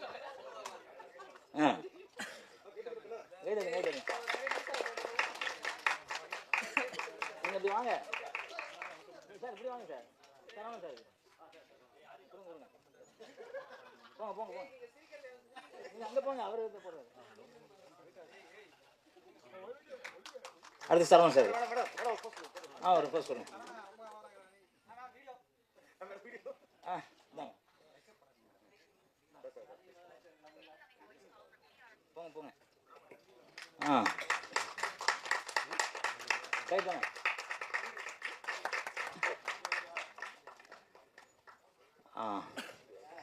வந்திருக்கும் அனைவருக்கும் வணக்கம். பத்திரிகை தோழர்களுக்கும் இன்டர்நெட் இணையவர்களுக்கும் எனக்கு உயிருக்கு நிகரான தமிழ் பெருங்குடி மக்களுக்கும் நன்றி கலந்த வணக்கத்தை தெரிவிச்சுக்கிறேன். மேடையில் அமர்ந்திருக்கும் அனைத்து பெரியவர்களுக்கும் ப்ராமிஸ். நான் ஒரு ப்ராமிஸ்னா எனக்கு ஒரு ஞாபகம் வந்துச்சு. எங்கள் வாத்தியார் வர்மக்கலை சொல்லி தரும்போது இந்த ஆள்காட்டி ஒரு பிளேடை வச்சு கிழிச்சு வெத்திரையில் இது சத்தியம், நான் எனக்கு உயிருக்கு ஆபத்துக்காக நான் மட்டும் நான் யூஸ் பண்ணுவேன், இல்லை யூஸ் பண்ண மாட்டேன்னு வர்மக்கலை சத்தியம் வாங்கினார். அது இன்றைக்கு வரைக்கும் பயந்துட்டுருக்கேன். சொல்லி தரதுக்கும் பயம், செய்யறதுக்கும் பயம். அந்த சத்தியம் தான் எனக்கு ஞாபகம் வந்துச்சு இந்த ப்ராமிஸுங்கும் போது.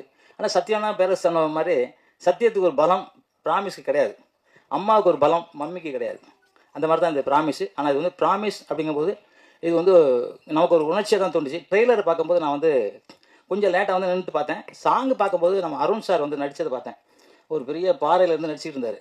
உணர்ச்சி வேகத்தில் பாறை வந்து டைப் பண்ணிட போகிறாருன்னு பயம் வந்துட்டேன். ஏன்னா அவர் நடித்தாரா வாழ்ந்தாரான்னு தெரியல, அந்த மாதிரி அற்புதமாக நடிச்சிருந்தார். உண்மையிலே கிரேட் அருண் சார். நான் ரொம்ப நாளாக பார்த்துக்கிட்டு இருக்கேன். சரி ஏதோ சும்மா குழந்தை மாதிரி வந்துட்டு போயிட்டு இருப்பாருன்னு பார்த்தா பிரமாதமாக நடிச்சிருக்காரு. இன்னொரு நடிகர் திலகம் மாதிரி நடிச்சிருக்காரு. ரொம்ப சந்தோஷமாக இருந்துச்சு. இல்லை நடிகர் திலகம் மாதிரி, நடிகர் திலகத்துக்கு ஈக்குவல் யாரும் இல்லை, அவர் மாதிரி தான் சொல்கிறேன். எல்லாருமே நடிகர் திலகம் மாதிரி தாங்க நடிக்கிறாங்க. யாரும் எல்லாமே அவர் பார்த்து தான் காப்பி அடிக்கிறோம். அப்போ நான் கூட நடிக்கிறேன் இல்லை, அவர் பார்த்து காப்பி அடிச்சு தான் நடிச்சிட்டு இருக்கேன். அவர் படம் பார்க்குறேன், சரி என்னென்ன படம் பண்ணலாம் நடிக்கலாம் அப்படின்னு. நான் புரட்சி தலைவர் எம்ஜிஆரையும் பார்க்குறேன். ஏன்னா சண்டைங்கிறதுனால அவரை கொஞ்சம் ஃபாலோ பண்ணுறேன். நீங்கள் நடிகர் திலகத்தை ஃபாலோ பண்ணியிருக்கேன். அதில் நான் உண்மையாகவே சத்தியமாக அந்த இடத்துல சொன்னேன், இவர் என்ன மேலே விழுந்து வரால காதல் பெயிலே இல்லை அப்படின்னு நினச்சேன். அந்த மாதிரி உண்மையிலே இல்லை சார், படத்தில் தான் இல்லை சார். இல்லை அப்படி தோணுச்சு எனக்கு. அப்படி ஒரு நடிப்பு. ஏன் மனைவி காதலிக்க கூடாதானே? நீங்கள் ஒரு காதல்னா வேற யாருன்னு நினச்சிங்களா? மனைவி உங்கள் ஒய்ஃப் வந்திருக்காங்களா? அவங்கள மேடைக்கு கூப்பிடுங்க, சால்வ் போடுங்க. அவங்க ஒய்ஃபை கூப்பிடுங்க. அவங்க அப்பா வந்திருக்காங்களா? குழந்தை அழட்டும் சார், குழந்தைங்க ஒரு சால்வ் போடுங்க. கூப்பிடுங்க சார். முடிச்சாச்சுண்ணே, அவங்க சால்வ் போட்டால் ஃபங்க்ஷன் முடிஞ்சிச்சு. வாங்க சொல்லுங்க சார். எவ்வளோ கஷ்டப்பட்டு வாங்க அவங்க. வாங்க மேடம், வாழ்த்துக்கள்.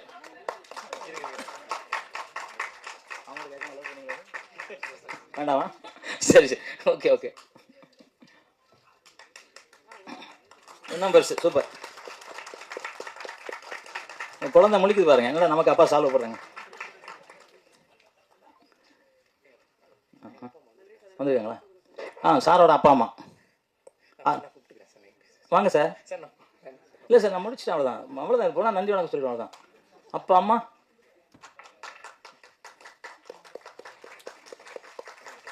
சார் இதெல்லாம் என்றைக்கே ஒரு நாள் நடக்குது சார். இப்போ அடுத்த வருஷம் தான் அடுத்த படம் நீங்கள் ஆடியோ ஃபங்க்ஷன் பண்ண போகிறீங்க. கேட்குதுங்க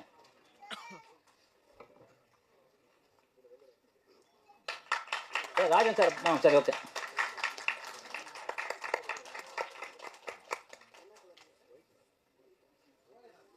ஓகே.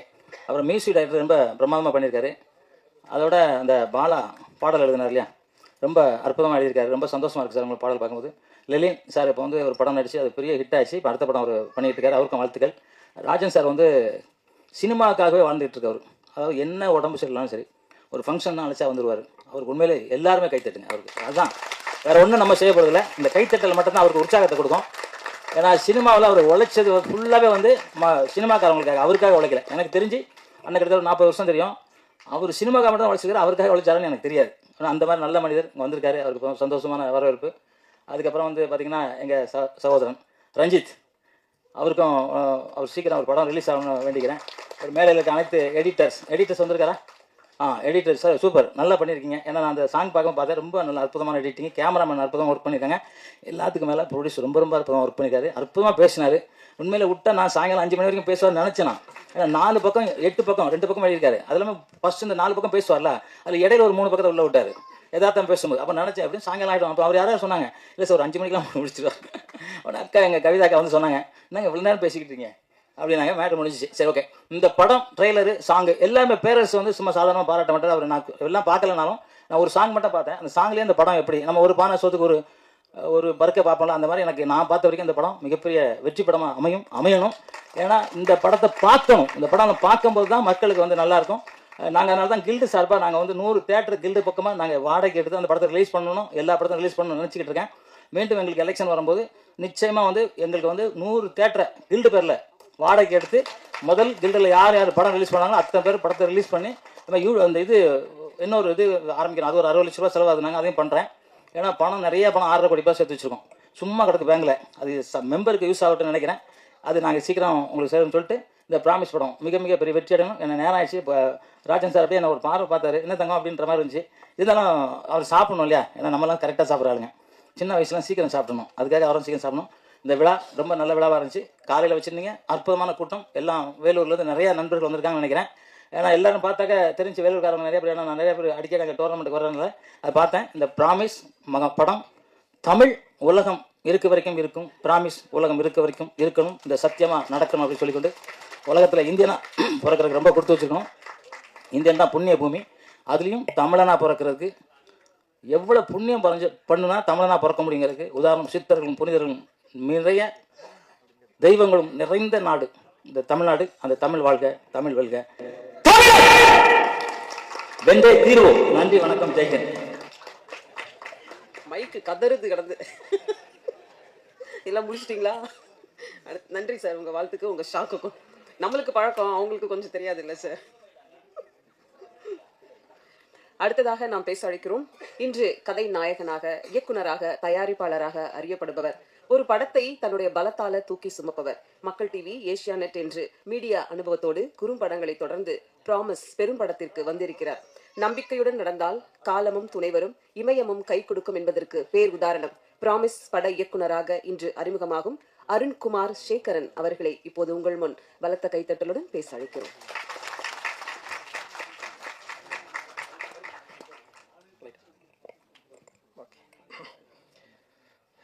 எனக்கு பதிலாக ஆரம்பத்தில் ரொம்ப லென்த்தாக பேசிட்டார், நிறைய விஷயங்கள் சொல்லிட்டார் அவரே.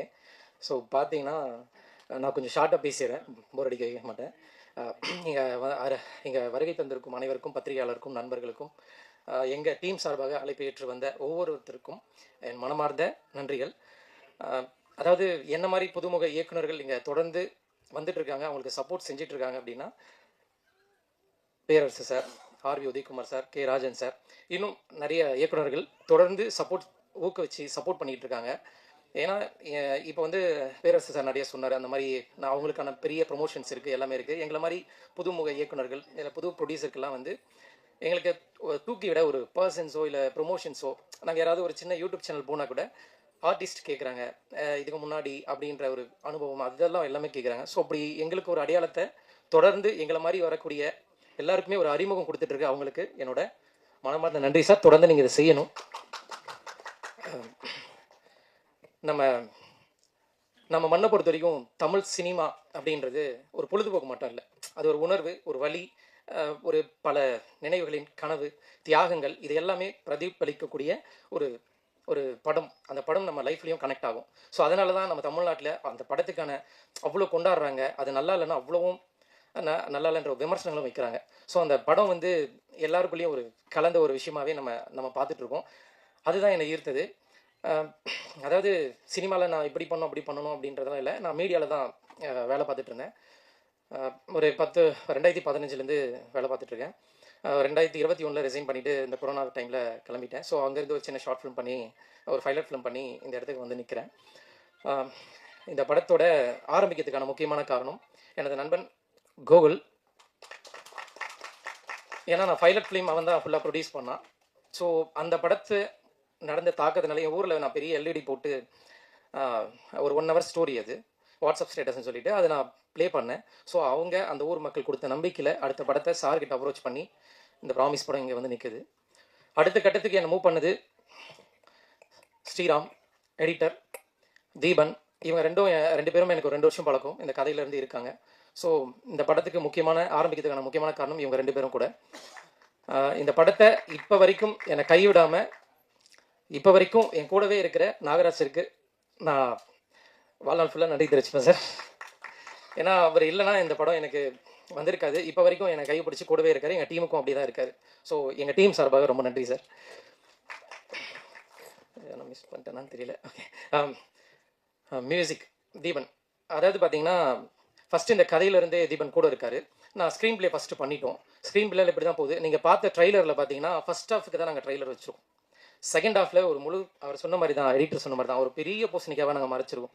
அது சொன்னால் அது ரொம்ப வேறு மாதிரி டாக் போய்டுன்றதுக்காக நாங்கள் அதை மறைச்சி வச்சுருக்கோம்.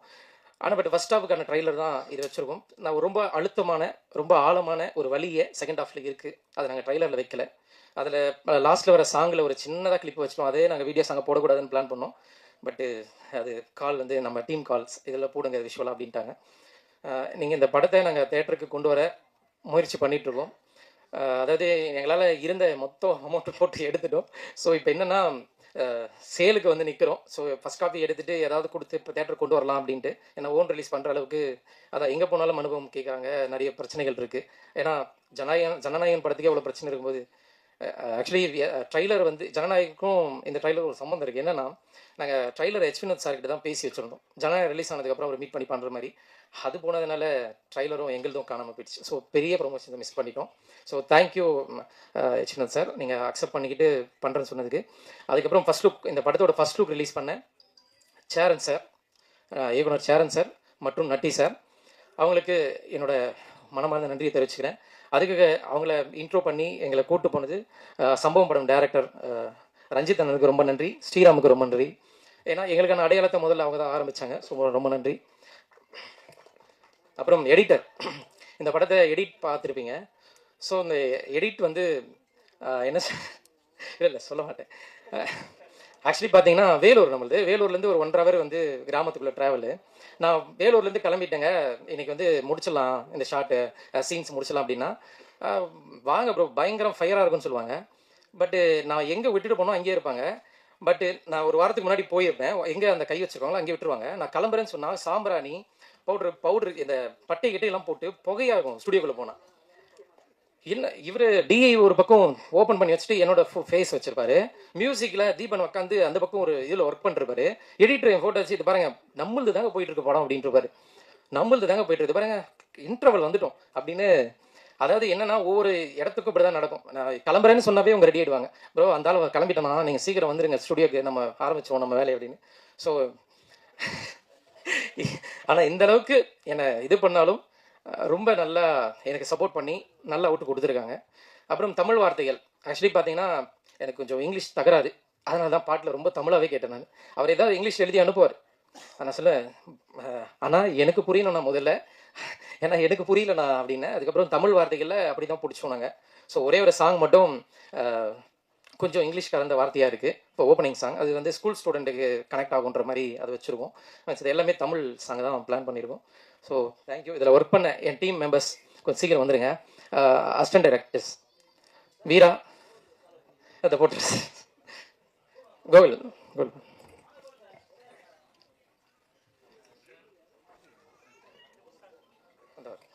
இதுதான் என்னோட ஃப்ரெண்டு நண்பன். ஸோ இந்த படம் ஆரம்பித்து இங்கே முடிக்க முக்கியமான காரணம்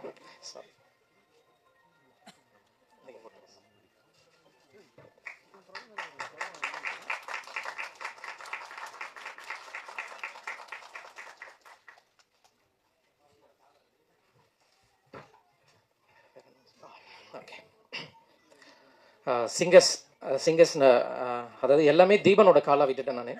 நான் ஏதாவது அவர் ஒரு ஐடியா சொல்லி எனக்கு வாட்ஸ்அப்பில் கால் போடுவார், வாட்ஸ்அப் காலையில் வாய்ஸ் நோட்டு. ஸோ அவர் போகிறதெல்லாம் எப்போவுமே நைட்டு 1 மணிக்கு 12 மணிக்கு தான் போடுவார். ஸோ மார்னிங் பார்த்தீங்கன்னா பேசவே மாட்டாங்க, அந்த டீமே மார்னிங் ஒர்க் பண்ண மாட்டேங்குது. நைட்டு 10 மணிக்கு ஆரம்பிக்கிறாங்க, விடிய 5 மணி வரைக்கும் ஒர்க் பண்ணுறாங்க. எனக்கு ஊரில் பார்த்தீங்கன்னா 9 o'clock அமைதியாகிடும், ஊர் கிராமம். 9 o'clock மேலே தூக்கம் மட்டும் தான் வருது. இங்கே வந்தால் இவங்க விடிய 5 o'clock வச்சு செய்கிறாங்க. என்ன நேற்று நைட்டு 5 மணி வரைக்கும் வச்சு செஞ்சிட்ருக்காங்க. ஸோ என்னன்னா இவங்க ஒர்க் பண்ணுற இதுதான். தீபன் 1 மணிக்கு அனுப்பிச்சிட்டு மார்னிங்னா கேட்டிங்களான்னு கேட்பான். இழந்தோடனே என்ன கேட்டிங்களான்னா அப்புறம் பார்த்தா ஒரு நோட்ஸ் பயங்கரமாக இருக்கும்னா இந்த இதுக்கு இது மாற்றலாமா, இது ஓகேவா அப்படின்ட்டு. ஸோ நான் நல்லா பண்ணியிருக்க தீபன். தீபனுக்கு என் கதைக்கு உயிர் கொடுத்தது தீபன், ரொம்ப நன்றி. எனக்கும் தீபனுக்கும் வாட்ஸ்அப் ஸ்டேட்டஸ்லேருந்து கனெக்டு. ஸோ அதில் எனக்கு ரொம்ப பிடிச்சது ஒர்க்கு. நான் படம்னு ஒன்று பண்ணால் நீ தான் என் ஃபஸ்ட்டு டேரக்டர், மியூசிக் டைரக்டர் அப்படின்னு நான் அன்றைக்கே சொல்லிட்டேன் 1 வருஷத்துக்கு முன்னாடியே. ஸோ அதை நினைவாகிட்டேன்னு நான் நினைக்கிறேன். தேங்க்யூ. அப்புறம் டிஓபி டிஓபி பார்த்தீங்கன்னா என்னோட ஃப்ரெண்டு தான், கிளாஸ்மேட்டு. ராயன் படத்தில் அசோசியேட்டாக ஒர்க் பண்ணியிருக்காரு அவர். அவர் தான் இந்த படத்துக்கு கேமரா வேணா பண்ணியிருக்காரு. நல்ல லொக்கேஷன்ஸ் காட்டின நல்ல ஆங்கிள் வச்சு கொடுத்துருக்காரு. அதுக்கு சப்போர்ட்டாக இருந்த அசோசியேட் அகிலேஷ் ப்ரோ. அதாவது நாங்கள் ஒரு 12 பேர் தான் இதில் வேலை பார்த்தோம். ஆக்சுவலி பார்த்தீங்கன்னா நிறைய லொக்கேஷன்ஸ்க்கு நிறைய பேர் கூட்டு போக முடியாதுன்றதுனால 12 பேர் மட்டும் தான் வேலை பார்த்தோம். கார் ஓட்டுவார், யாருக்காவது டீ வாங்கிட்டு வரணும் டீ வாங்கிட்டு வருவார். ஏதாவது செட் ப்ராப்பர்ட்டி திடீர்னு மாலை தேவைப்படுது அப்படின்னாலும் அதிகம் போவார். ஸோ அவர் என்னென்னா ரொம்ப க்ளோஸ் ஆகிட்டு நீங்கள் இவ்வளோ கஷ்டப்பட்டு எடுக்கிறீங்களா, ஓகே நான் என்ன சப்போர்ட் வேணாலும் பண்ணுறேன் அப்படின்ற மாதிரி சொன்னார். ஸோ தேங்க்யூ ப்ரோ, உங்கள் சப்போர்ட்டு ரொம்ப தேங்க்ஸ். அப்புறம் வந்து இந்த படத்துக்கு டைலாக்ஸ் வந்து பார்த்தீங்கன்னா சுஜன் ஒரு 70% எழுதியிருக்காரு. நான் வந்து ஒரு 10% எழுதியிருக்கேன். சரவணன் இருக்காரா ஸ்டேஜ்லேருந்து கிளம்பி? ஓகே, சரவணன் வந்து ஒரு 20% எழுதியிருக்காரு. அதாவது சில இடத்துல அழுத்தங்கள் பத்தலை அந்த இடத்துல அப்படின்னும் போது நான் அதில் ஒர்க் பண்ணியிருக்கேன். மிச்சம் ஸ்க்ரீன் பிளே மட்டும் கொடுத்து அவங்க ஒர்க் பண்ணி கொடுத்துருக்காங்க. கோ டைரக்டர் அப்படின்னா சுஜன் ஒரு ஃப்ரெண்டு ட்ரைலரில் பார்த்துருப்பீங்க, ஒரு ஃப்ரெண்டு கேரக்டர் வாய்ஸ் பேசும். ஸோ அவர் தான் அந்த கோ டைரக்டரும் சரி ஆக்டரும் சரி. ஸோ என்னோட டீம் நான் எல்லாரையும் சொல்லிட்டேன். அப்புறம் இந்த நிகழ்ச்சி ரொம்ப சிறப்பாக நடத்தி கொண்டிருக்கிற என்னோட அண்ணன் பிஆர்ஓ சக்தி சரவணன் அண்ணன், ரொம்ப நன்றிண்ணா உங்கள் சப்போர்ட்டு. அதுக்கப்புறம் என்னோட டீம் மெம்பர்ஸ் எனக்கு நான் நிறைய திட்டியிருக்கேன். நிறைய வந்து எனக்கு கூட கோச்சிக்கிட்டு நிறைய பேர் ஷூட்டிங் வராமல் 2 நாள் வரலண்ணா அப்படின்னு சொல்லிட்டு நிறைய மேலே ஒரு கோவம் இருக்குது அவங்களுக்கு. நான் இப்போ அவங்களுக்கு இது வரைக்கும் நான் எதுவுமே காட்டினதில்லை. ஆக்சுவலி பார்த்தீங்கன்னா படம் முடிஞ்சதோட கையோட எல்லாரும் அதாவது அவங்க ஒர்க் போயிட்டாங்க. அவங்களுக்குள்ள ஒரு நிறைய கோவம் இருக்குது. இருந்தாலும் இப்போ பார்த்தாலும் திட்டிகிட்டு இருக்கான் ஷூட்டிங்கில். அவங்களுக்குள்ள ஒரு பெரிய டாக்கே நடந்திருக்கு என்னை பற்றி. ஸோ அவங்க இப்போ ஸ்க்ரீனில் பார்த்துருப்பாங்கன்னு நினைக்கிறேன். ஸோ இதுக்காக தான் உங்களை நான் அப்படி வேலை வாங்கணும்னு நான் நினைக்கிறேன். ஸோ அவங்களுக்கு அதாவது எல்லாமே படத்துக்காக தான்டா, பர்சனலாக இதில் சாரிடா எதாவது திட்டியிருந்தா. ஓகே, என்னோட டீம் மெம்பர்ஸ் மேலே வந்துருங்க, வாங்க. அதாவது அசிஸ்டன்ட் டைரக்டரும் இவங்க தான், நடிச்சவங்களும் இவங்க தான். எல்லாமே பட்ஜெட் காரணமாக யூஸ் பண்ணிக்கிட்டேன். சால்வ் மட்டும்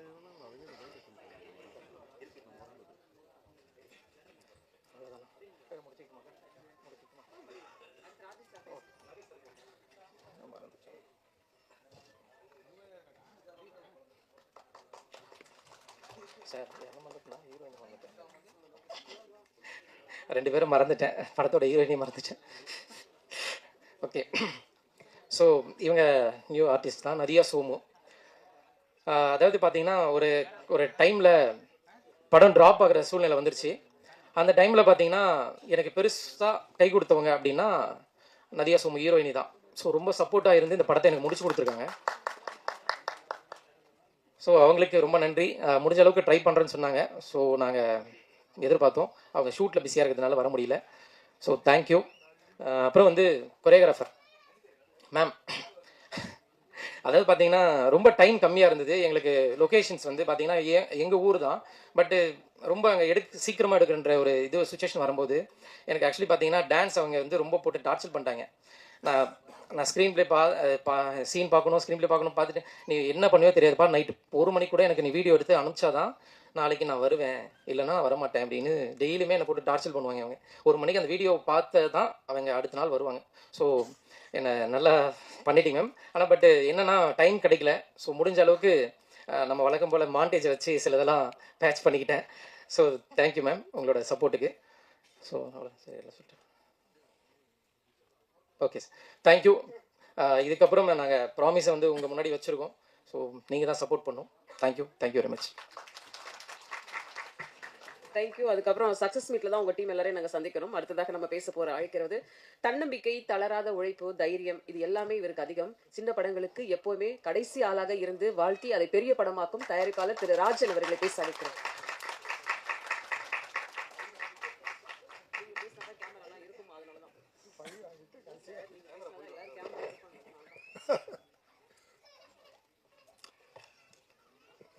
வாழ்த்து வந்திருக்கிற தயாரிப்பாளர், இயக்குனர், நடிகர்கள் மீது மிகுந்த அக்கறை கொண்ட, தமிழ் திரைப்படத்தின் மீது ஆர்வமும் அக்கறையும் கொண்ட பெரியோர்களே, மேடையில் இருக்கிற என் அருமை தம்பி ஜாக்குவார் தங்கம், தயாரிப்பாளர், ஒரு நல்ல தமிழர், தமிழன் பண்பாடே நன்றி சொல்வது. ஒருத்தரை கூட விடலை, எல்லாரையும் கோட் பண்ணி அற்புதமாக நன்றி சொன்னார். அது தமிழனின் உயிர் பண்பாடு. அதாவது அரசியலில் சொல்லுவாங்க, சொல்லதெல்லாம் செய்துட்டோம், சொல்லாதையும் செய்துட்டோம், ஓட்டு போட்டவங்களுக்கு செஞ்சிட்டோம், ஓட்டு போடாதவங்களுக்கு செஞ்சிட்டோம். இவர் ஒத்துழைச்சவங்களுக்கு செஞ்சுட்டார், நன்றி சொல்லிட்டாரு, ஒத்துழைக்காதவங்களுக்கு நன்றி சொல்லிட்டார். ஒரு அற்புதமான ப்ரொடியூசர், ஒரு நல்ல டைரக்டர் அண்ட் ஹீரோ தம்பி அருண்குமார் சேகரன். எடிட்டர், மியூசிக், பாட்டு எழுதியவர், எல்லாருமே நல்லா பண்ணியிருக்காங்க. ஒரு மன திருப்தி என்னன்னா, ஒரு நல்ல படத்துடைய ட்ரெய்லர் பார்த்தோம், ஒரு 4 சாங் அற்புதமான சாங் பார்த்தோம்.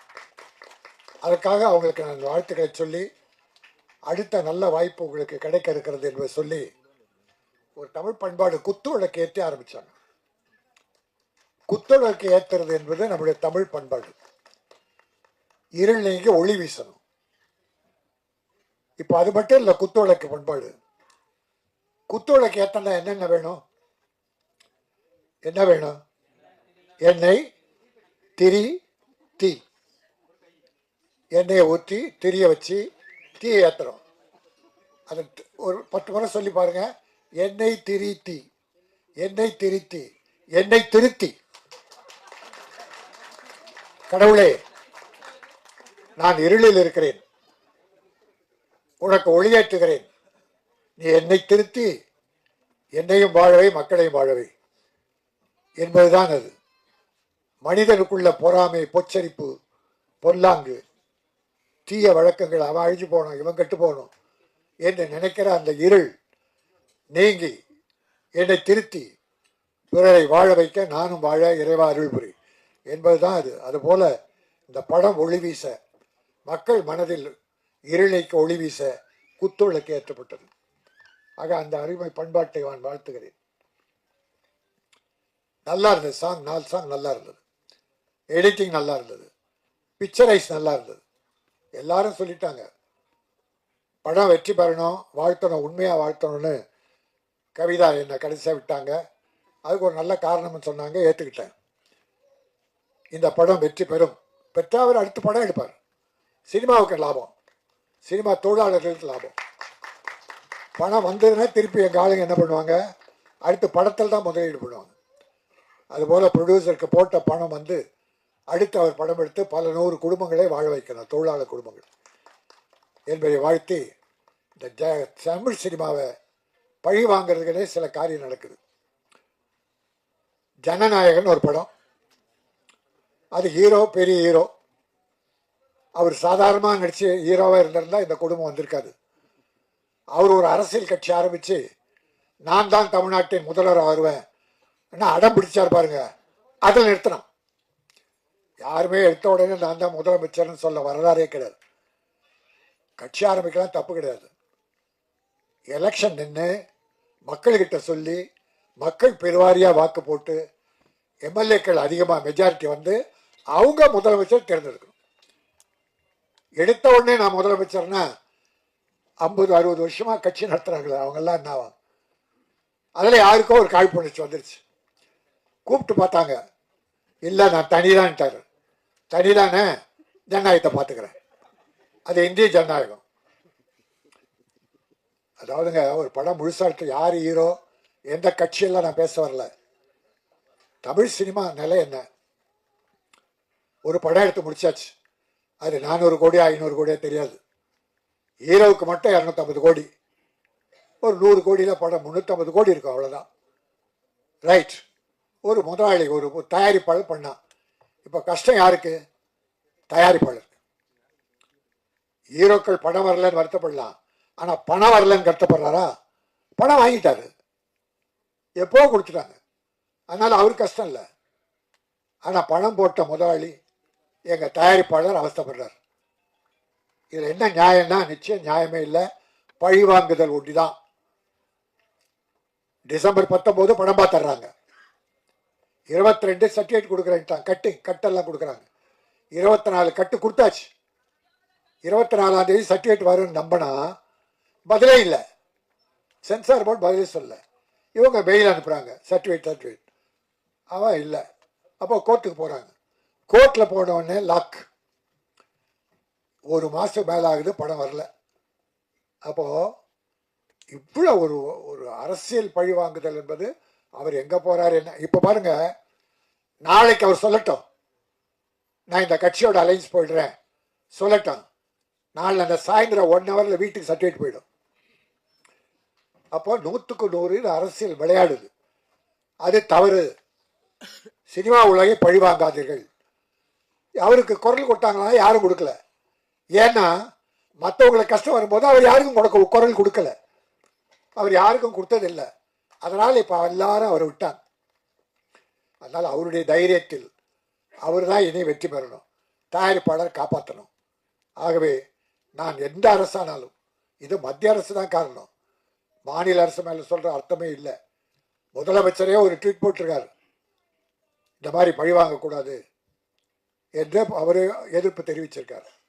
ஆகவே இது எந்த அரசானாலும் இந்த ஜனநாயகத்தை விரைவில் விஷயத்தை முடித்து, கோர்ட்டு மேட்டை முடித்து, அந்த படம் ரிலீஸ் ஆகி ப்ரொடியூசர் காப்பாற்றப்பட வேண்டும். அதான் என் நோக்கம், வேற நோக்கம்லாம் இல்லை. அடுத்து அவர் படம் தயாரித்து ஆயிரக்கணக்கான தொழிலாளருக்கு வேலை கொடுக்கணும். அந்த நோக்கத்தோடு தான் நான் சொல்லுகிறேன், ஜனநாயக படம் விரைவில் வெளியாக வேண்டும். உங்கள் அரசியலுக்காக சினிமாவை பழிவாங்காதீர்கள் என்று பொதுவாக சொல்லி, இந்த ப்ராமிஸ், சத்தியம், உண்மை, மெய், சத்தியமாக சொல்லுகிறேன், இந்த படம் வெற்றி பெற வாய்ப்பு இருக்கிறது.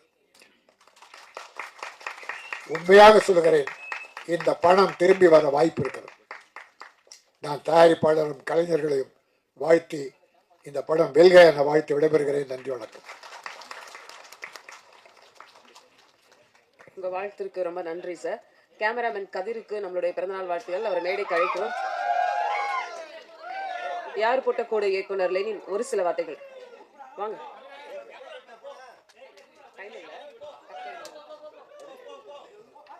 அவை பெரியவர்கள் உள்ளிட்ட சொந்த பந்தங்கள் அனைவருக்கும் வணக்கம். லா ஃபீல்டில் சொல்லுவாங்க ப்ராக்டிஸ் அப்படின்னு சொல்லுவாங்க, டாக்டர் ஃபீல்டில் ப்ராக்டிஸ்ன்னு ஒரு வார்த்தையை 95 வயசுலையும் பயன்படுத்துவாங்க. So life is practice. என்னை பொறுத்தவரை படம் பண்ணுறதும் ப்ராக்டிஸ் தான். ஸோ இங்கே வெற்றி தோல்வின்னு ஒன்று கிடையாது. வெற்றி அடைஞ்சா பவ்யமாக, அடக்கமாக, ஒடுக்கமாக இருக்கணும்.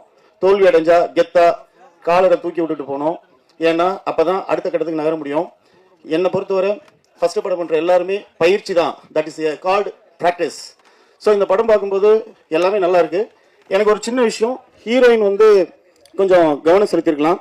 குத்து விளக்கு ஏற்றுறவங்க ஹீரோயின் மாதிரி இருக்காங்க, ஆனால் படத்தில் அந்த ஹீரோயின் மெட்டீரியலா அப்படின்னா அது கொஞ்சம் கம்மியாக இருக்குது. இதெல்லாம் நீங்கள் கொஞ்சம் கவனத்தில் எடுத்துக்கணும். அடி எடுத்து வைக்கும்போது ரொம்ப பயிற்சியோடு எடுத்து வைக்கிறது பெட்ரு. இந்த படம் இந்த குழுவுக்கு மிகப்பெரிய பயிற்சியாக இருக்கும் நம்புகிறேன், வாழ்த்துறேன், வரவேற்கிறேன். வாழ்த்துக்கள். நன்றி. விழாவிற்கு வந்து சிறப்பித்த அனைவருக்கும் எங்களுடைய அன்பும் நன்றியும். மீண்டும் அடுத்த ஒரு மேடையில் சந்திப்போம். Happy Sunday. தேங்க்யூ.